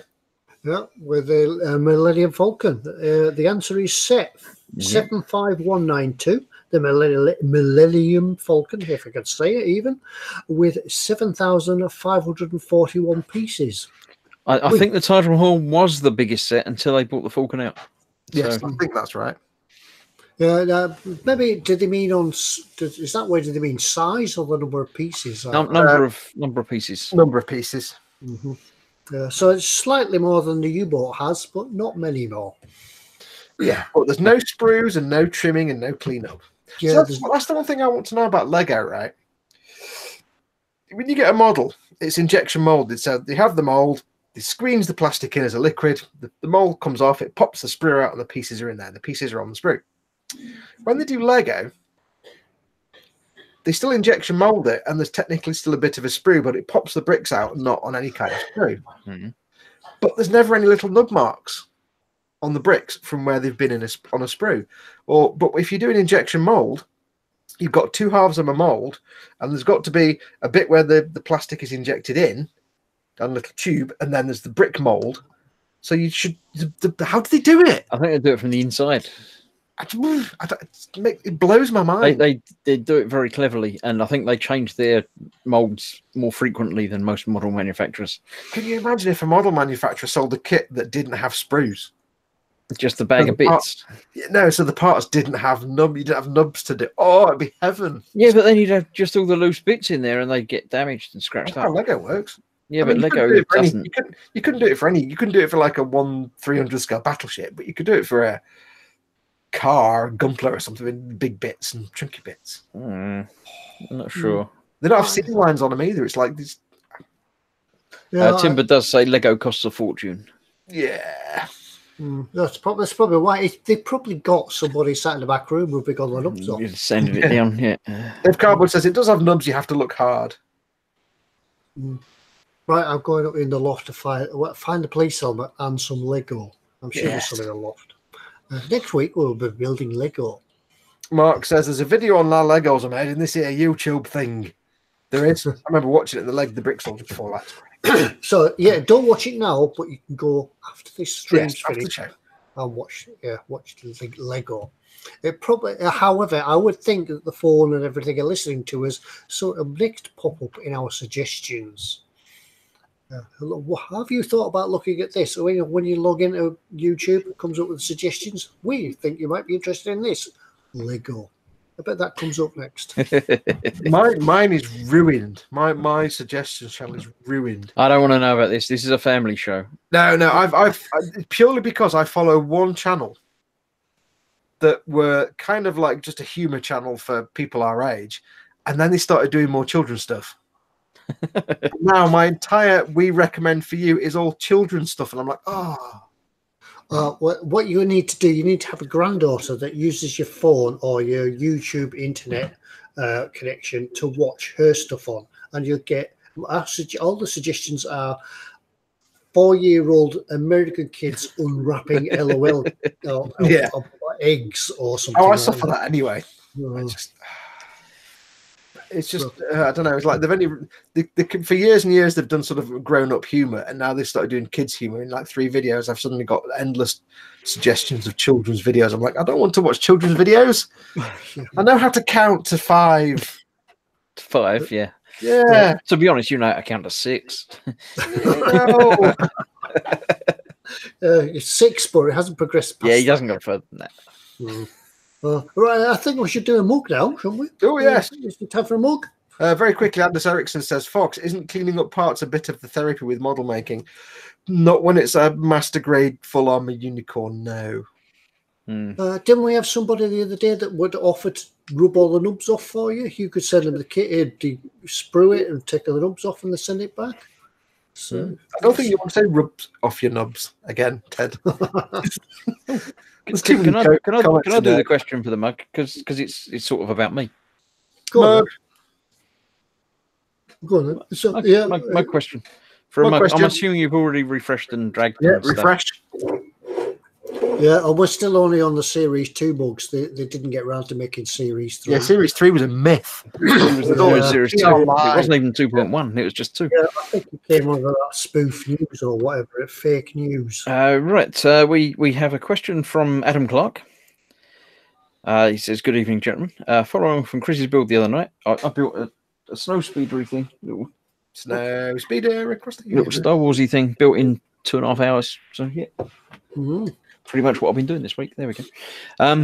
Following on from Chris's build the other night, during the Battle of Hoth in The Empire Strikes Back, who was Wedge Antilles' gunner? Go." Oh, it's tricky. It's going to be a Google one, I think. But... Oh, it's good because I'm thinking I've only got 3 names in my head. Is it one of them? No, it's not that one. Sorry. Just look at the answer. Yeah, Ted won't know. During the Battle of Hoth in The Empire Strikes Back, who was the gunner for Wedge Antilles? It's not the names that I've got coming up there. Well, that might have been. I don't know if it was a nickname of it. No, that's not. No.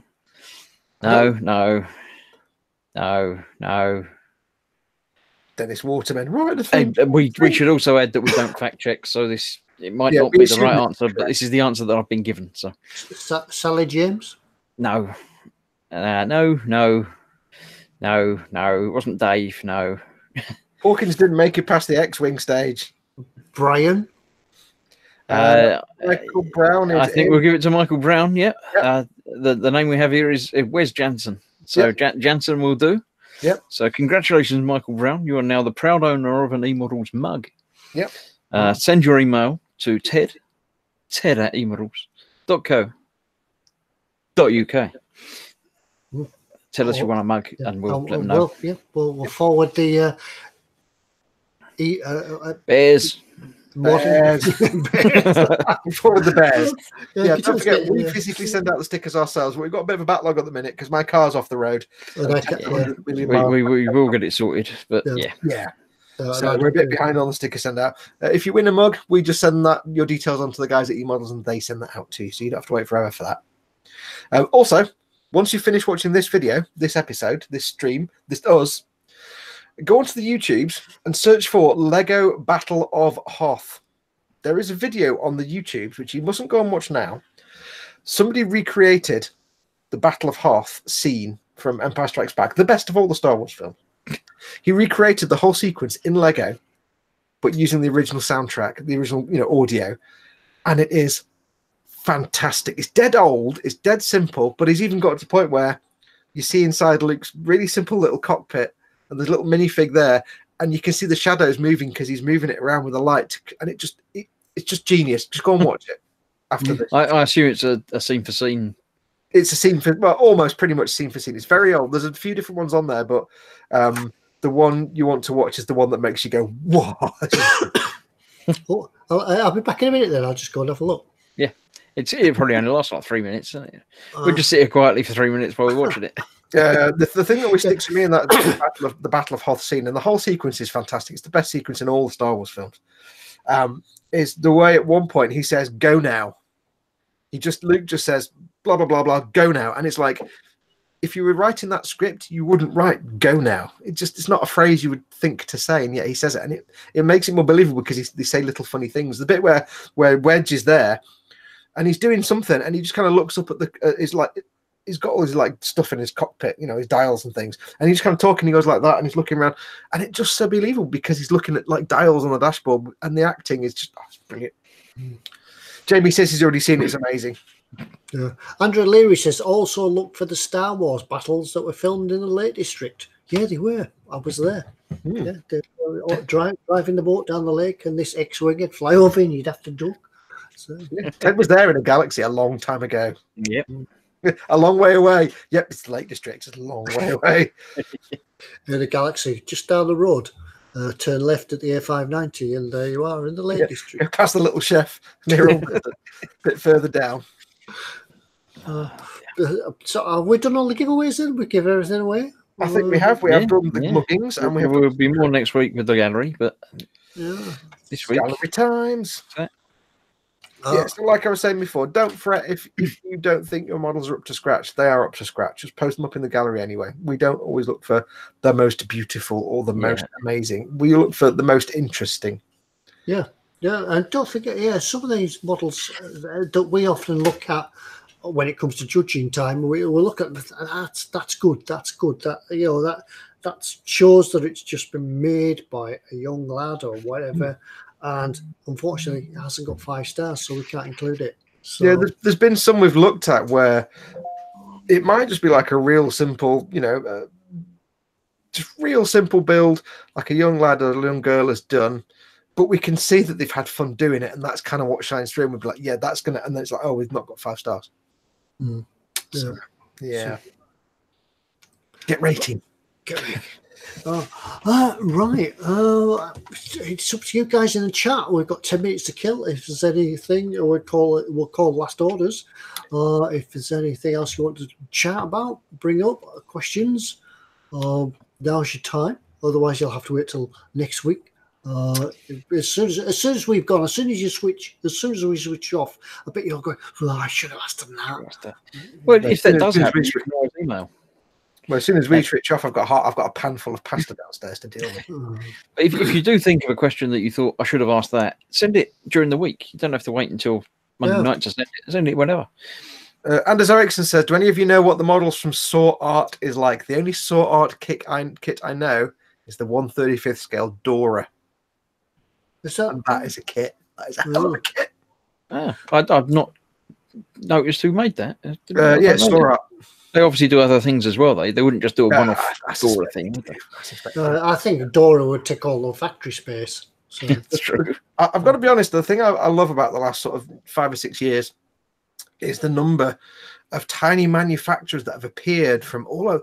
They tend to come from like, places like Poland and things like that, or China. Little tiny manufacturers that appear from nowhere and bring out some fantastic kits. The whole market has kind of boomed in the last 5-6 years.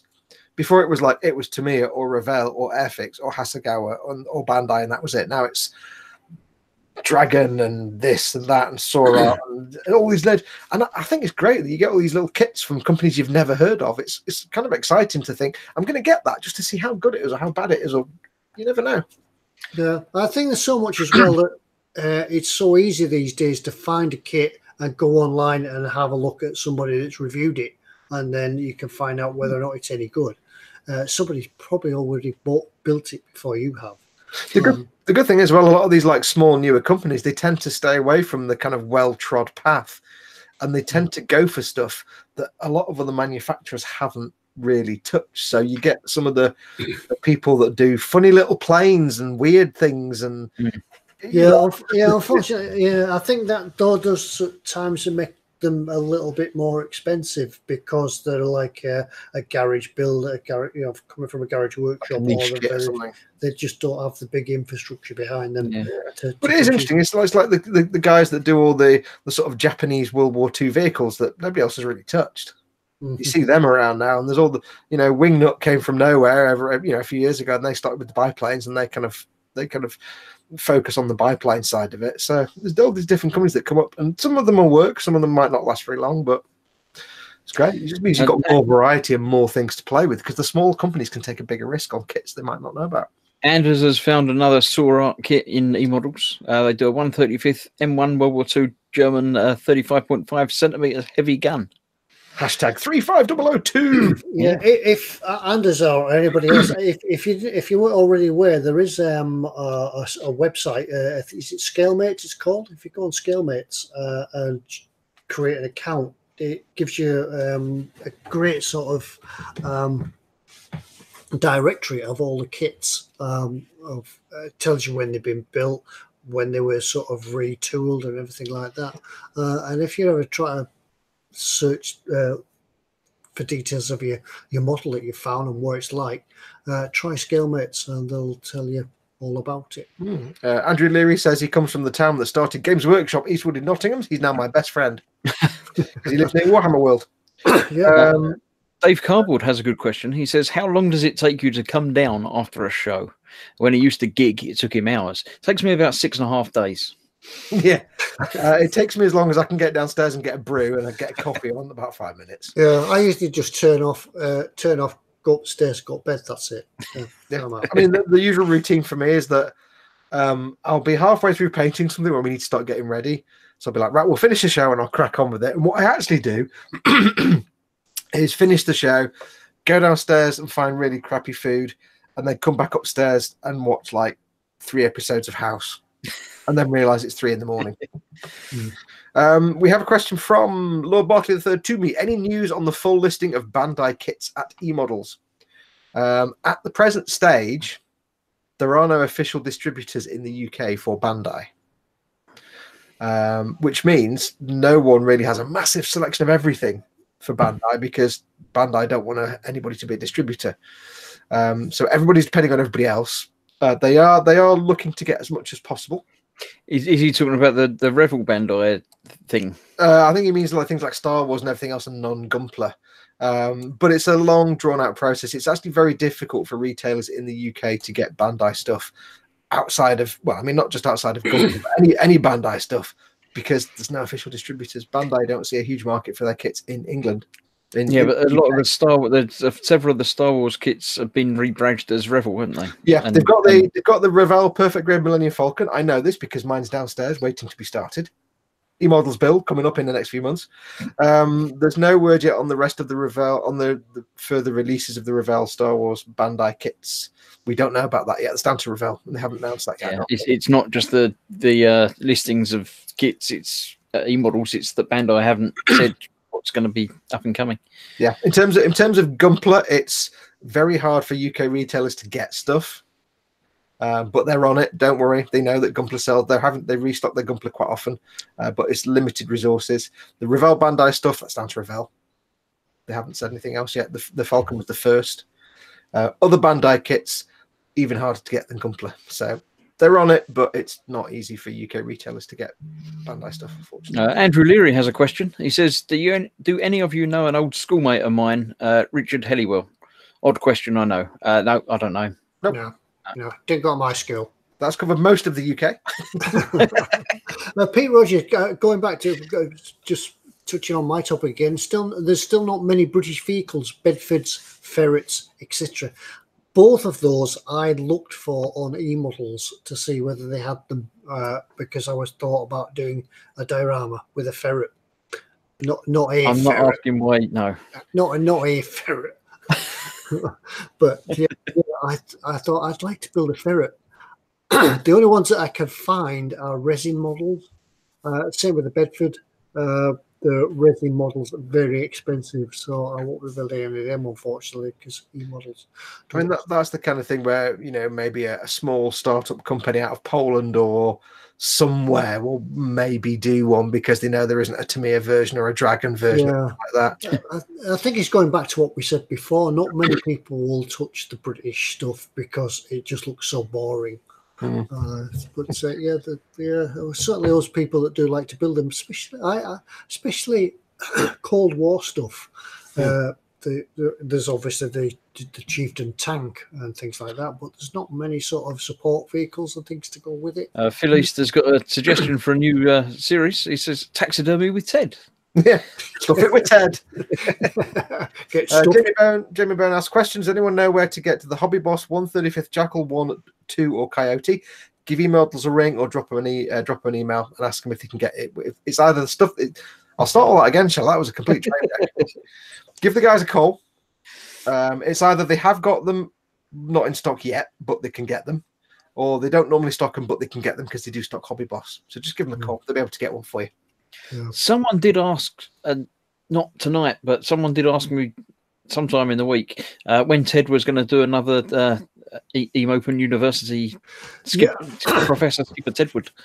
Yeah, it's just taking me all the time to get back to the bench without adding some eMopen stuff on it. But yeah, it is in the background.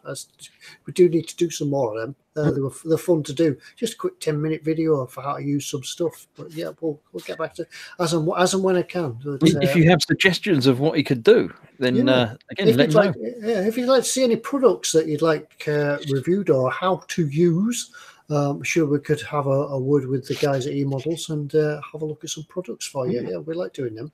Yeah, Earl D says Revell Gundam, lol. I'll tell you what. I think Revell getting a license to do the Bandai Star Wars in Europe is a good thing because it means we can get Bandai Star Wars easily. I don't think that distribution will go any further than the Star Wars stuff. However, purely because of the manufacturing process, Bandai's manufacturing process for things like Gunpla, where you've got these joints and ball joint things, it's proprietary and they have all the kit to do it and no one else can do it. However, if Revell somehow managed to wangle that they could get to box and distribute Gunpla in Europe, that would change everything. That would be a massive, massive good thing. Because as long as it's still Bandai making them and not Revell making them, it's just Revell's name on the box, then it's fine. It means that Europe and us can get access to Gunpla. All Gunpla, every Gunpla. And then I don't think it'll be anything more than Star Wars, but if Revell somehow managed to finagle a license to distribute other Bandai stuff, like, you know, Gunpla, One Piece, all the niche stuff, all the other stuff that they do that we never even hear about, it will be massive because there's a whole demand in this country for Bandai stuff that's just so hard to get hold of. It makes me sad. So the one time I'd be like, Revell, come on, step up, do it. Make me proud of you.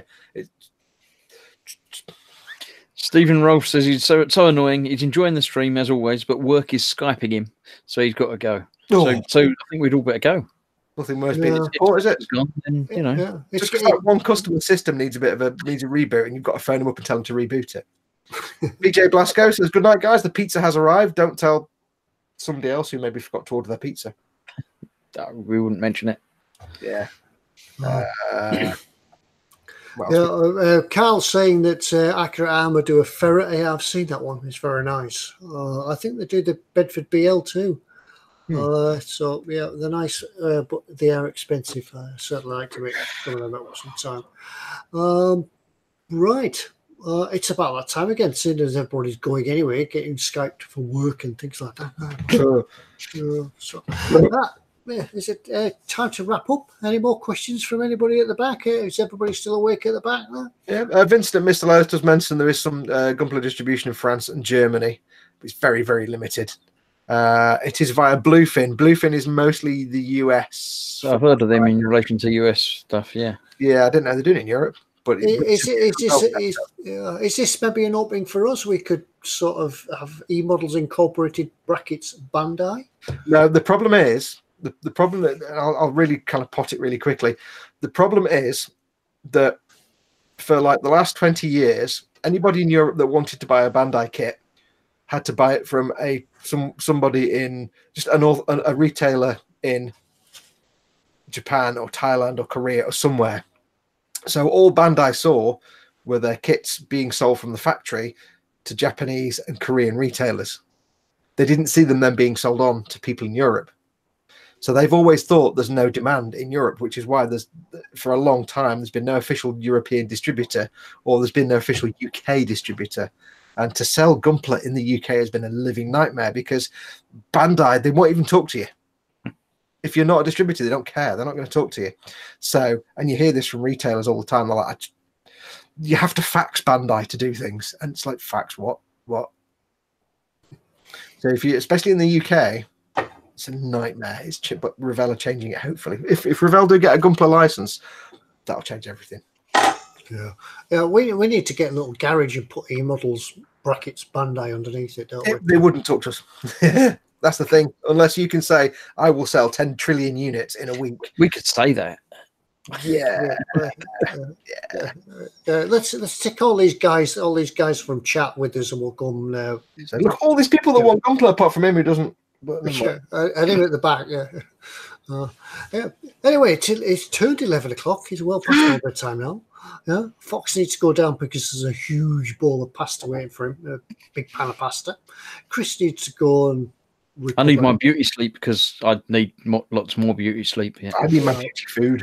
And I've got to go and move this submarine and put it to bed somewhere, find somewhere for it to to live for the rest of the week. So we'll leave it for now, and we'll say good night to you all. Thank you very much for dropping again. It's been a great show. We kept us talking tonight. Lots to talk about, as usual. Don't forget, though, you don't have to wait until Monday night, as Chris says, to send us your questions. You can always send them to Ted at eModels, eModels.co.uk, and we'll pick them up. It goes to all three of us, so they don't have to be specifically to Ted. And just to clarify, because it does trip some people up, it's just ted at eModels.co.uk. Yeah, sorry. A bit of a standard. Always somebody that goes, I sent it to ted at eModels.co.uk. Well, that's it for tonight. Well, thank you for joining us, and we'll see you all again next week. Don't forget, it's gallery time next week. Get your models in, get voting, get 5-starring, and we'll see you all then. So until next week, good night, everybody. Yes, amoebas. Good night. Bye-bye. Press the button, then do all the back. Button, Ted. Now you can press the button. Now.